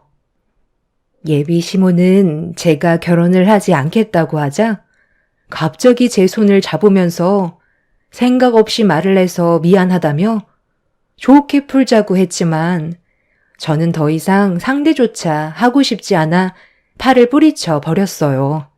그렇게 모두를 내쫓아 버렸고 그 사람과도 인연을 끊어내 버렸습니다. 이번 일을 통해 느낀 건 저와 결혼할 사람이 아무리 좋다고 해도 그 집안 사람들의 질이 좋지 않다면 그 결혼은 무조건 피해야 된다는 걸 깨닫게 됐어요. 함께 살아가는 사람보다 주변 사람들에게 받는 영향이 훨씬 더 큰 것 같습니다. 이번 일을 계기로 인생 경험했다 생각하려고요. 좀 더 넓은 시야를 가지게 됐으니 앞으로 좀 더 신중해질 것 같습니다. 그리고 최근에 전화번호도 바꿨어요. 그 인간들이 저에게 시도 때도 없이 전화와서 다시 잘해보자고 설득을 시키려 하는데 그런 모습에 너무 질려버려서 전화번호를 바꿔버렸습니다. 똥차 지나갔으니 앞으로 좋은 일만 생겼으면 좋겠습니다. 제 사연 들어주신 분들 늘 건강하세요. 감사합니다. 안녕하세요. 경기도에 거주하고 있는 40대 주부입니다. 매번 사연만 시청하다가 제 이야기를 한번 써보려고 생각이 들어 사연을 보냅니다. 저는 태어날 때부터 감사하게도 부모님의 사랑을 듬뿍 받고 자랐습니다. 엄마 아빠가 아이를 간절히 원하시다가 저 하나를 어렵게 가진 거라고 하셨죠. 그래서 그런지 어려서부터 부모님이 제가 하고자 하는 모든 것들은 감사하게 다 지원해 주셨네요. 딸이 하나밖에 없기도 하였고 늦은 나이에 저를 낳으셨기 때문이었죠. 저는 그래서 하고 싶었던 무용을 놓지 않고 꾸준히 할 수 있었어요. 대회에 나가면 1등할 정도의 실력은 아니었고 입상 정도의 실력이었네요. 그래도 부모님은 저에게 본인들에게 1등이면 됐다고 하시며 항상 응원을 해주시는 고마운 분들이었어요. 그렇게 행복한 어린 시절을 보내고 성인이 되었죠. 꾸준히 무용을 해온 덕분에 대학교도 무용과로 진학을 하게 되었습니다. 졸업만 한다면 부모님은 무용학원도 차려준다고 하실 정도로 저를 지지해 주시고 응원해 주셨네요. 그렇다고 저희 집이 풍족하거나 여유로운 것은 아니었어요. 그저 하나 있는 딸 하고 싶은 거 다 할 수 있도록 노력하신 것이었으니까요. 전 그분들의 그런 마음을 감사히 여기며 하루하루 살아갔습니다. 대학교를 졸업하고 학원을 운영하기 전 우연한 계기로 초등학교 방과 후 교사로 학생들에게 무용을 가르칠 기회가 있었죠. 애들을 가르치는 것도 나중에 좋은 경험이 될 것 같았기에 저는 마다하지 않고 열심히 가르쳤습니다. 학교 방과 후 교사로 일하는 동안 우연한 기회로 초등학교 선생님인 지금의 남편도 만났죠. 남편은 선생님으로서 아이들의 기감이 될 정도로 훌륭한 인품을 가진 사람이었습니다. 처음엔 학생들을 열심히 가르치는 모습이 멋있어서 반했지만 남편은 알면 알수록 정말 열심히 사는 남자라서 더 멋있었네요. 남편과 가까워지면서 들은 얘기로는 낮에는 학교에서 아이들을 가르치고 밤이면 물류창고에서 아르바이트도 했죠.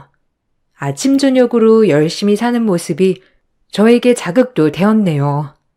남편의 형제는 형과 여동생이 있다고 했습니다. 형은 고시 공부를 하고 여동생은 아직 너무 철이 없어 일을 하지 않는다고 하였죠.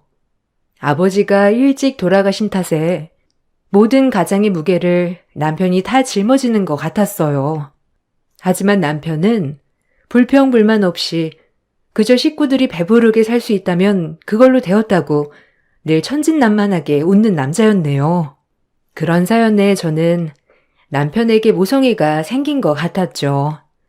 어느덧 남편이 걱정되고 도시락도 싸주고 늘 용기를 주는 존재가 되었습니다. 그렇게 저희 둘은 행복했어요. 하지만 행복도 잠시 남편은 저에게 같은 짐을 짊어지게 할 수 없다고 이별을 고했습니다. 정말 마음이 아팠네요. 우리 헤어지자. 아무래도 지금 그만하는 게 좋을 것 같아.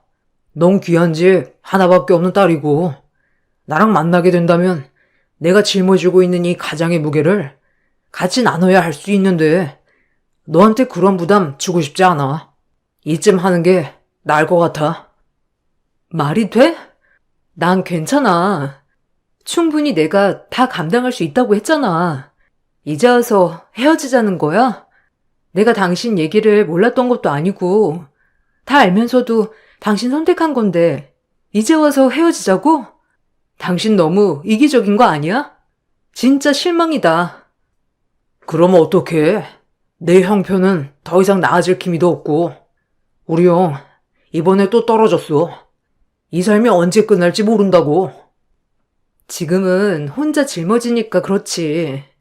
그래도 같이 나눠 가지면 자기도 괜찮을 거야. 내가 싫어지거나 질린 게 아니라면 헤어지자고 하지 마. 난 이미 당신 얘기 들었을 때부터 각오했던 일이야. 부모님도 처음에 반대하시겠지만 그래도 내 행복만을 가장 바라시는 분들이니까 분명 이해하실 거야. 그러니까 헤어지자고 하지 마. 알겠지? 아주 한 번만 그 소리 더 해봐. 내가 너 볼 면목이 없다. 우리 형이랑 동생 책임질 수 있어? 우리 엄마 나만 보고 살아. 엄마도 몸도 안 좋으시고. 이런 나 괜찮겠어? 지금이라도 놔줄 테니까 그냥 너 삶 살아, 제발. 이런 나를 이해해줘. 다만 너 많이 사랑한다는 것만 알아줘. 남편은 그런 저에게 이별 통보를 했죠. 제가 같이 힘들어지기 바라지 않는다고 말이에요. 너무 이기적이라고 느꼈습니다. 하지만 저는 남편을 포기할 수 없었어요. 첫사랑이기도 했고 포기하기엔 제가 너무 많이 사랑에 빠져버렸죠. 만약 그때 당시에 저로 돌아간다면 뒤도 안 돌아보고 도망갔을 테지만요. 그때는 이미 콩깍지가 제대로 신 후였죠. 남편의 이별 통보로 인해 삶이 피폐해져 갔습니다. 남편은 독한 마음을 먹었는지 연락 한 번 없더라고요. 전 하루하루 피가 마르는 것 같았어요. 그렇게 저는 다시 한번 남편을 설득하기 위해 그날 저녁 남편이 일하고 있는 물류센터로 찾아갔어요. 남편은 밤에 찾아온 저를 보고 놀랬는지 일도 다 마치지 못한 상태로 나왔더라고요. 전 남편을 절대 포기할 수 없었기에 남편을 설득해 나갔습니다. 무슨 일이 있어도 원망하지 않을게. 당신 상황 다 알고 시작한 거니까 절대 후회하지 않을 거야.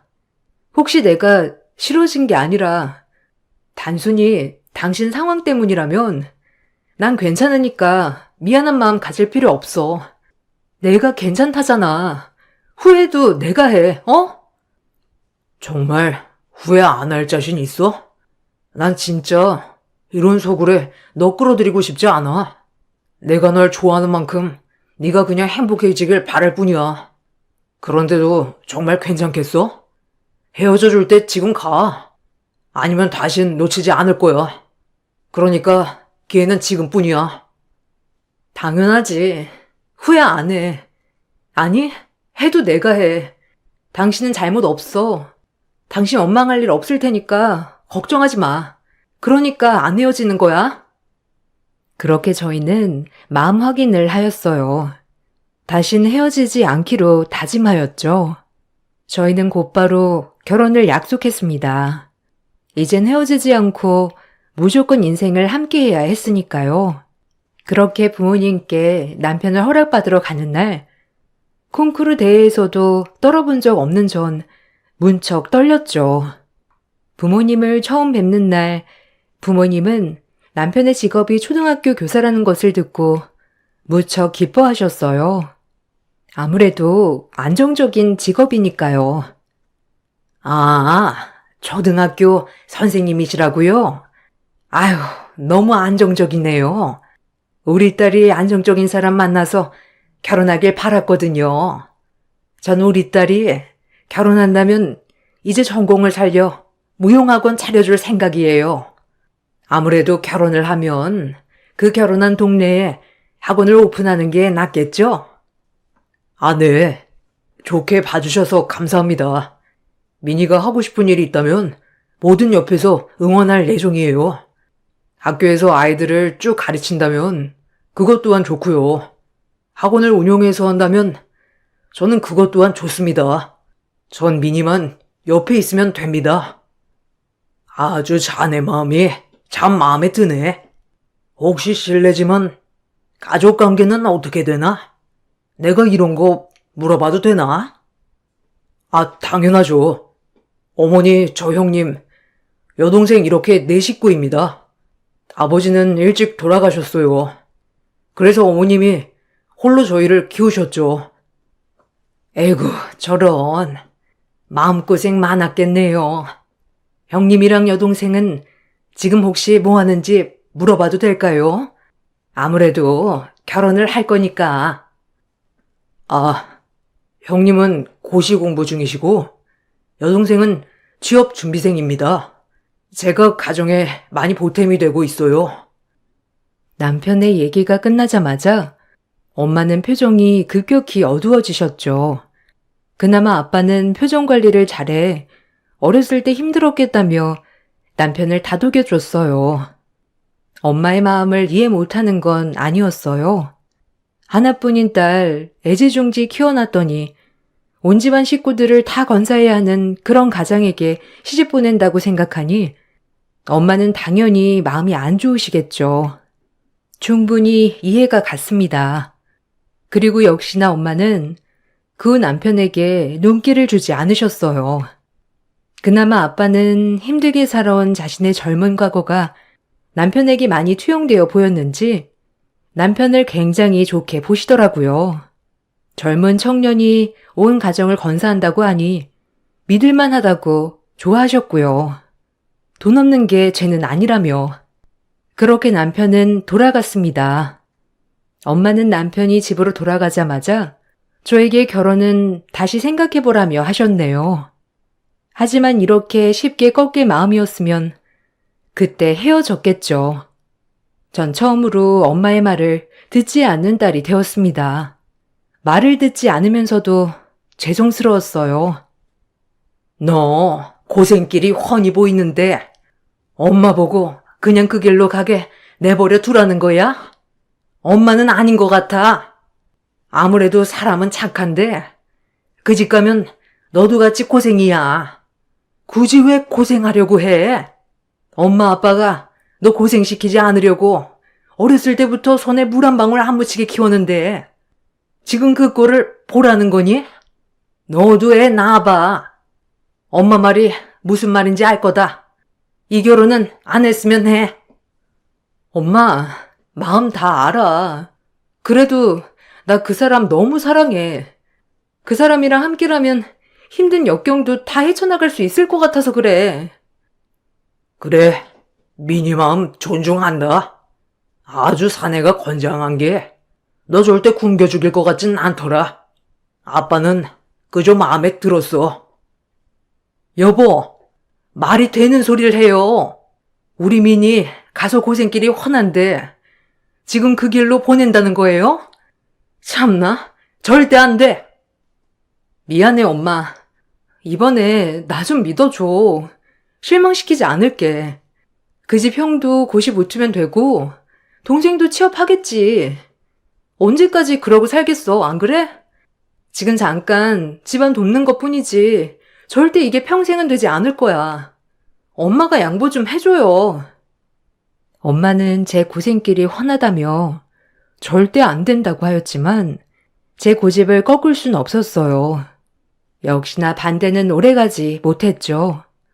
그렇게 저희 집을 설득하고 남편네 집으로 인사를 가던 날이었네요. 긴장한 마음을 이끌고 집으로 들어가던 순간 낙후된 주택에 어머님과 형님 그리고 여동생이 저를 맞아주었죠. 그래도 생각보다 따뜻한 사람들 같아 첫인상은 좋았습니다. 에구, 어서 와요. 어머, 우리 둘째가 결혼을 한다고 이렇게 데리고 오다니. 무용 선생이라더니 아주 곱네. 아주 이쁘네요. 아, 감사합니다, 어머님. 어머님도 고우세요. 진성 씨한테 말로만 듣다 이렇게 집에 와보니까 너무 따뜻하고 좋은데요? 아, 저희 집 얘기는 대충 들었죠, 새언니. 새언니라 불러도 되죠? 전 오라는 데는 많은데 고르느라 취직 준비 중이고요. 우리 큰오빠는 고시 공부 중이에요. 알죠, 고시? 세상 얼마나 어려워요. 행정고시라는 게 안 그래요? 그리고 엄마는 다리가 좀 불편하시고 오빠 결혼해도 늘 하던 것처럼 해야 하는 것도 알고 있죠? 혹시나 모르실까봐 이렇게 얘기하는 거예요. 결혼 전에 채비하시라고. 민희도 알고 있어. 꼭 넌 말을 그렇게 해야 하냐? 오늘 처음 인사 온 건데. 민희야, 진선이 말은 너무 신경 쓰지 마. 어머머머. 그래도 새아기도 알 건 다 알아야지, 안 그러니? 혹여나 우리 딸이 알아두라고 말한 거니 기분 나쁘게 생각하지는 말아요. 아, 네. 그렇죠. 집 얘기는 진성 씨한테 들어서 알고 있어요. 그 부분에 있어서 이해는 하지만 두 분 다 성인이니까 금방 자립하실 거라 믿어요. 물론 진성 씨도 가정을 이루는 거니 계속 지원은 힘들 거라는 채비도 하시고요. 시어머니와 시누이는 생긴 인상과는 다르게 제가 그 집 첫 방문 날에 저에게 저렇게 못을 박으셨네요. 그리고 아주버님이 되실 시숙은 공부한다며 잠깐 눈인사한 거 말고는 방에서 꼼짝 안 왔고요. 속으로 저렇게 공부하는데도 몇 년을 떨어지는구나 했네요. 어여들어요. 그럼 결혼하면 사는 곳은 정했어요? 뭐 그런 구체적인 얘기는 다 했나? 아무래도 민희 씨네 부모님도 아셔야 하니까. 우린 최대한 멀지 않은 곳에서 살길 바라는데 우리 집에 방이 있어서 여기 들어와 살아도 좋고 어때요? 갑작스러운 합까지 안에 당황해서 아무 말 하지 못했어요. 번든다는 집을 바란 건 아니었지만 합가는 자신이 없었거든요. 아, 그 문제는 천천히 얘기해요. 아무래도 민희가 일하는 거에 따라서 직장이랑도 가까워야 하니까 상의해 볼게요, 엄마. 뭐 친해질 겸 같이 살아도 되지 안 그래요? 어쨌든 난 너무 좋다. 세원이 들어오니까. 언니, 우리 잘 지내봐요. 아, 네. 잘 부탁드려요.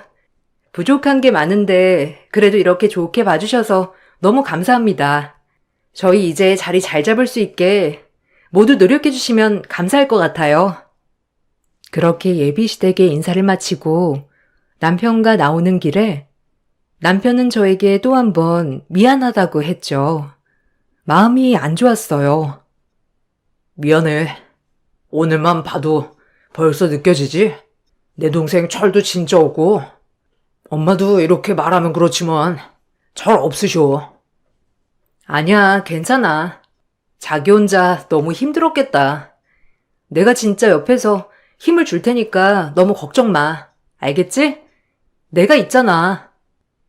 그렇게 저희는 마음을 다잡고 결혼을 준비해 나갔어요. 엄마 아빠에게 너무나 죄송스러웠지만 엄마 아빠는 딸 힘들까봐 시댁과 친정 사이 가까운 곳에 조그마한 빌라를 얻어주었어요. 남편은 저희 부모님께 너무 죄송해서 눈물을 흘렸고요. 저 역시도 몰아드릴 말씀이 없었어요.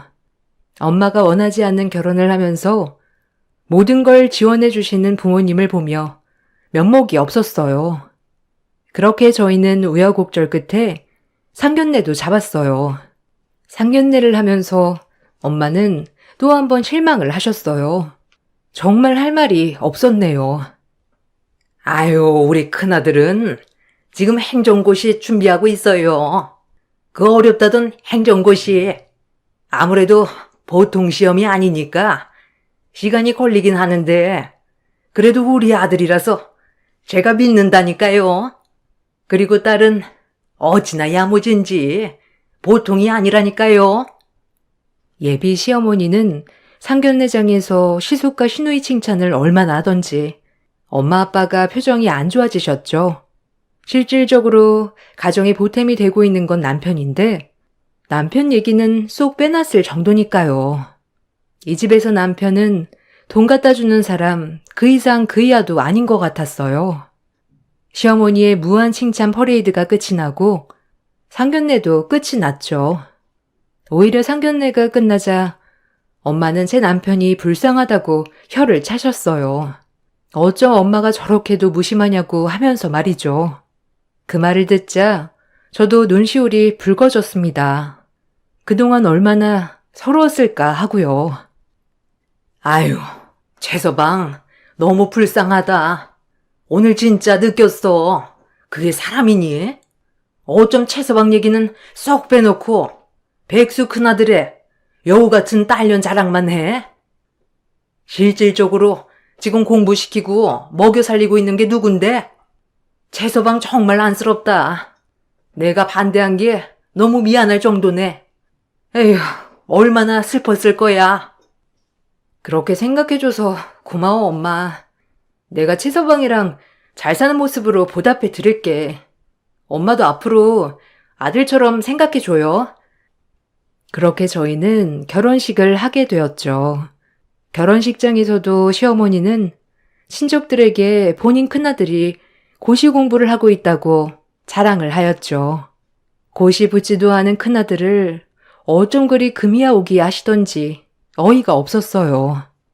그리고 딸과는 짝짝꿍이 되어 결혼식을 해집고 다녔죠. 주인공은 제 남편이었지만 시댁에서 주인공은 행정고시 준비하는 큰아들이었네요. 어이가 없었죠. 그렇게 차츰차츰 시댁의 실체를 점점 더 알아가게 되었어요. 남편은 그래도 저희가 따로 나와 살게 되니 조금은 행복해 보였어요. 힘들게 밤에 일하는 남편에게 조금이라도 보탬이 되고자 저의 월급도 조금 나눠주었네요.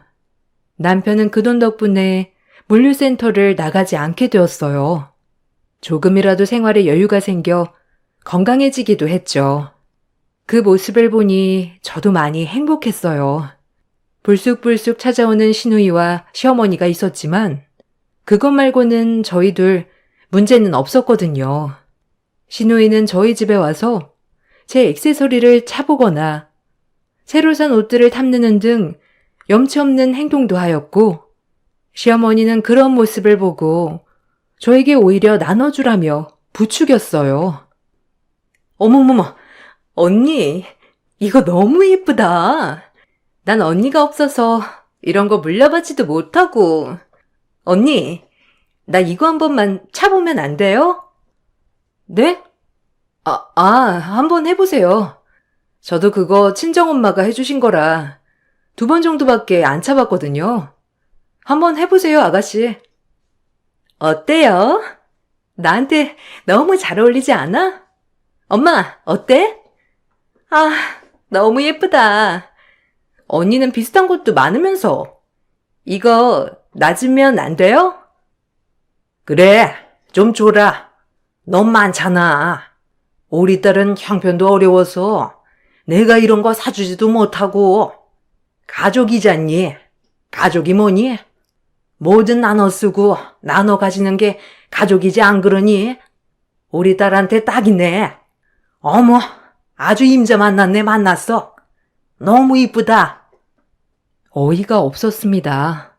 본인들 멋대로 쳐들어와서 옷이며 액세서리며 매일 빌려달라, 자기 물려줘라 하는 통에 스트레스 받았네요.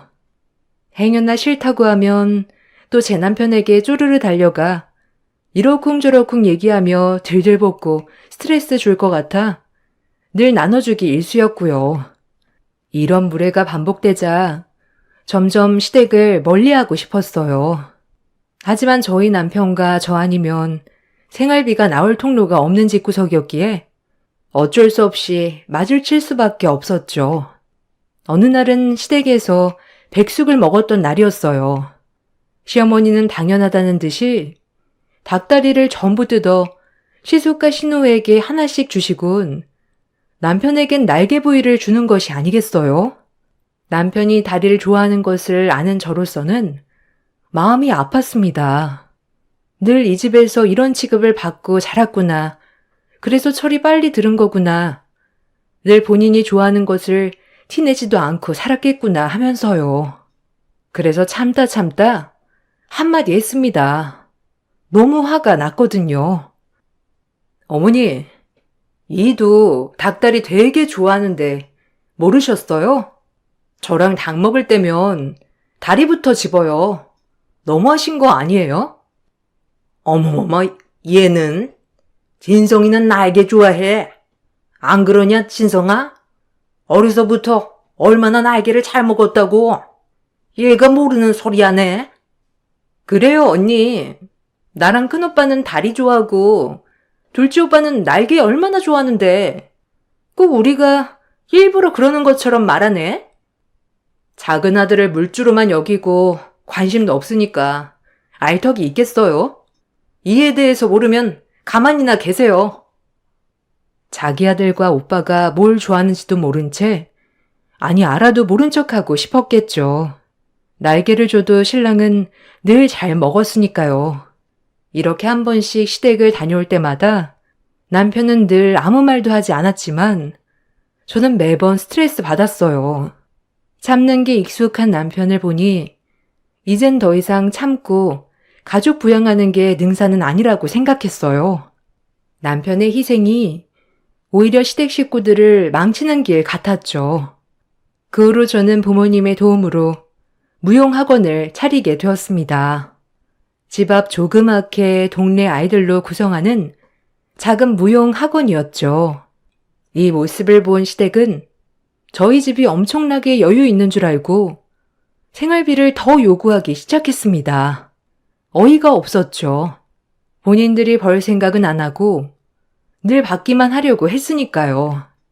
신우는 취직한다고만 한 지 3년째 아무것도 하지 않고 집에서 놀고 먹고 시숙도 무늬만 고시생이지 백수나 다름없었으니까요. 그러나 시어머니는 이것이 잘못됐다고 생각하지 않는 모양이었어요.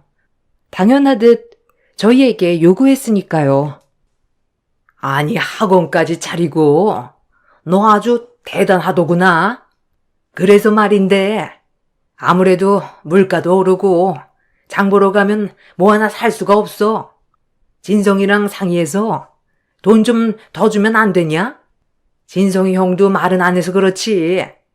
밖에서 얼마나 돈이 필요할 거야, 안 그래? 나가지도 않고 집에서만 저렇게 있는 거 보면 내가 안타까워서 그래. 뭐 돈을 줘야 나가서 밥이라도 먹고 리프레시도 시키고 그러지. 어머니, 공부하는 학생이 돈이 왜 필요해요? 그리고 그렇게 나가서 놀고 하면 공부는 언제 해요? 아가씨는 취직 안 해요? 아유, 알잖니. 걔는 오라는 데는 많은데 애가 눈이 높아서 시답 짜는 데선 일 안 하려고 하는 거 아직도 고르는 중이지 뭐. 아니, 사지가 멀쩡하면 나가서 돈을 벌어야지. 매번 오빠한테 용돈 받아 쓰는 거 아무렇지도 않대요? 진짜 이해가 안 가네요. 이제 더 이상 지원 끊을 거니까 아가씨 밥값 본인이 하라고 하세요. 어머님도 설거지라도 하시던가. 아주버님 뒷바라지 직접 하시고요. 어머, 너 말 다 했니? 우리 애가 안 하려고 해서 안 하는 게 아니라니까. 다 능력은 높은데 오래 일해야 하니까 고르는 거지. 그 능력 높이다가 누구 장사 치를 일 있어요? 누굴 호구로 보시고 이렇게 계속 요구하세요? 어머님, 둘째 아들은 주워오셨답니까? 둘째 아들 불쌍치도 않으세요? 어머니도 아가씨한테 따끔하게 한마디 하세요. 오냐오냐 하시니까 버릇만 나빠지는 거예요. 다 큰 자식 둘이나 집에서 놀고 있는데 아무렇지 않으세요, 정말? 이게 진짜 말이면 탄 줄 아나? 너 지금 꼴랑 얼마 보탠다고 지금 유세 떠는 거야? 우리 진성이가 우리 아들로 이 집에 태어났으면 당연히 할도리를 하는 건데 니까짓 게 뭔데 이래라 저래라야? 너 아주 웃기는 애구나. 진성이가 너 때문에 버려질까봐 걱정이다. 어머니, 진성 씨가 정말 무슨 죄가 있어서 그렇게 그 집에서 노역살이만 해야 하는데요? 남들 다 붙잡고 물어보세요. 그게 정상인지. 진성 씨가 얼마나 착한 아들인지 모르시겠어요? 이런 것들 다 당연하게 생각하지 마세요. 아시겠어요? 웃겨 진짜. 뭐? 누가 누굴 가르쳐? 내 아들 내가 더 잘 알지. 그리고 당연히 해야 할 도리를 하는 건데 옆에서 너 우리 아들 바람 넣지? 그 해야 할 도리 어머님이나 좀 하고 사세요. 큰 자식, 작은 자식 차별하지나 마시고요. 적당히 좀 하세요. 어머님이야말로. 자식들한테 버려지기 싫으시면. 그렇게 시어머니는 학원 문을 박차고 나가셨고 남편에게 얼마나 퍼부었는지 남편은 학교가 끝나자마자 저희 학원으로 왔어요. 아, 왜 그랬어? 엄마 혈압 높은 거 알면서 너 때문에 지금 엄마 아프다고 난리야. 진선이도 옆에서 난리고 난 괜찮다고 했잖아. 진짜 괜찮아? 당신이 이러는 거 가족 위하는 거 아니야. 더 망치는 거지. 아니 정말 내가 어이가 없어서 그래. 어머님이 돈 더 달라고 하시잖아. 뭐 맡겨놓으셨대? 나 진짜 어이가 없어서. 당신 물류센터 안 나간 지 얼마나 됐어? 그런 거 뻔히 아시면서도 당신은 그게 도리래, 알아? 우리를 어떻게 보고 열받아서 정말. 내가 괜찮다니까. 그럼 어떡해? 나 아니면 그 집 어떻게 먹고 살아? 평생 공부만 한 형에 철없는 엄마, 동생 누가 먹여 살려? 아니 사지 60 멀쩡한데 왜 못 살아? 하다못해 식당 일이라도 해서 먹고 살면 되지. 왜 못 사냐고. 적당히 하라는 거야. 형이랑 동생 평생 이러고 살 거 아니잖아. 우리 아기 태어나도 이렇게 살 거야? 우리 하고 싶은 거 다 못하게 하면서 그 집 먹여 살릴 거냐고. 평생 그럴 거 아니면 적당히 해 당신도. 안 그러면 당신은 평생 호구야. 남편은 제 말을 듣고 말이 없었어요.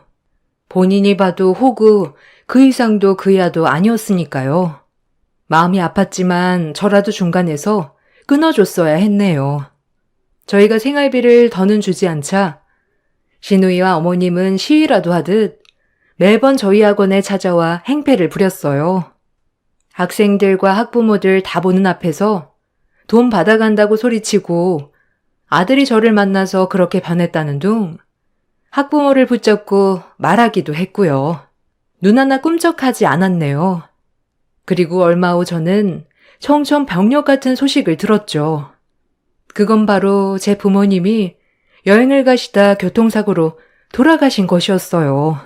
제 인생에서 가장 힘든 때를 고르라면 그때가 아니었나 싶어요. 무엇이 그렇게 빨랐기에 먼저 가셨는지 제 효도 한번 받아보지 못하고 그렇게 함께 떠났습니다. 전 거의 정신을 반쯤 잃었고 장례식에도 병원에 실려갔죠. 제 옆에 남편이 없었다면 저 역시도 나쁜 생각을 할 뻔할 정도였으니까요. 그렇게 부모님이 떠나가시고 마음도 추스르지 못한 채 부모님 유품을 정리하고 있을 때 보험사에서 전화가 왔어요. 모든 사망보험금과 부모님의 집까지 전부 다 하나밖에 없는 저에게 상속될 거란 말이었죠. 상속 따윈 필요 없는데 그냥 우리 엄마 아빠만 살아있으면 되는데 이런 심정으로 모든 게 다 싫었네요. 시간이 지나 남편이 이 모습을 보고 제 부모님이 살아계셨다면 얼마나 가슴 아파하실 거냐며 정신 차리라고 호되게 호통치는 바람에 정신이 들었습니다. 내가 지금 이럴 때가 아니다. 더 열심히 사는 모습을 보여줘야 엄마 아빠가 편히 눈 감으시지라고 생각했어요. 그렇게 학원을 다시 열고 전 제 일을 해나가며 살아갔습니다. 친정 부모님이 주신 유산이 20억이 있었지만 통장에 고스란히 묻어두었고요. 그런데 이 얘기를 어떻게 알았는지 저에게 낮부터 저녁까지 일하는 내내 전화가 오는 시어머니였어요. 어머니, 무슨 일이세요? 저 지금 수업 중이에요. 무슨 일 있으세요? 제가 수업 끝나고 다시 전화 드릴게요. 아, 다시 전화할 거 없고 끝나고 진성이한테도 일러 뒀으니 집으로 오거라. 할 말이 있으니까 곧장 와야 한다. 알겠어? 어머닌 그 말씀을 끝으로 전화를 끊었어요. 그리고 저는 수업이 끝나고 남편을 만나 시댁으로 향했죠. 혹여나 부모를 잃은 저를 위로해 주시나 싶어 발걸음을 빨리 옮겼네요. 그리고 저희 부모님이 돌아가시니까 괜히 후회하고 싶지 않아 시어머니에게도 조금 더 잘해주자 싶기도 했고요. 여러모로 후회하고 싶지 않았거든요. 그런 마음을 되새기고 집에 도착을 했을 때 이런 생각이 무색하게 어이없는 말을 늘어놓는 시어머니였죠. 그 말을 거두는 시누이와 시숙이었고요. 시숙이 그렇게 적극적인지 처음 알았네요. 여러 말할 거 없고 가족이 왜 가족이니? 너희 친정 부모님이 주신 그 유산 들었다. 5억씩 시숙이랑 신우한테 나눠주렴. 어려울 때 돕고 살아야지. 그래야 너도 마음 편하고 안 그러냐? 대신 다신 우리한테 이제 생활비는 안 줘도 된다. 가족 공동 재산이다. 빨리 나눠. 그래요, 재수씨. 가족이 이러니까 가족이죠. 저희 딱 5억씩만 나눠주고 이제 재수씨랑 진성이 살림 꾸려 나가요. 뭐라고요? 지금 제정신이세요? 다들 미쳤네. 우리 엄마 아빠 목숨값을 지금 너네한테 나눠달라는 거야? 뭐 이런 개똥 같은 경우가 다 있어? 내가 조금이라도 더 잘해야지라고 생각한 내가 미친년이지. 인간 말종짓 구석 같으니라고. 너흰 구제불능이야. 뭐요? 언니, 지금 말 다 했어요? 아니, 미친 거 아니야? 인간 말종? 보자 하니까. 아니, 어차피 매달 갖다 바치는 돈 한꺼번에 달라는 건데 그게 뭐가 나빠요? 안 그래요? 미천이 있어야 장사를 해서 돈을 벌지. 아, 웃겨 정말.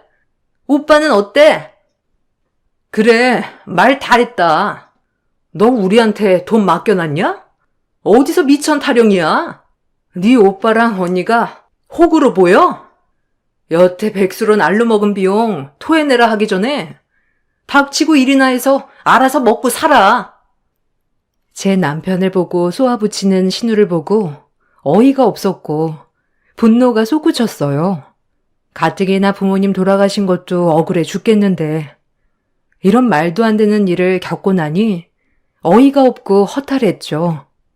그때 조금 늦게 들어와 사태 파악을 하던 남편은 온 집안의 창문을 닫으며 원천 봉쇄를 하였습니다.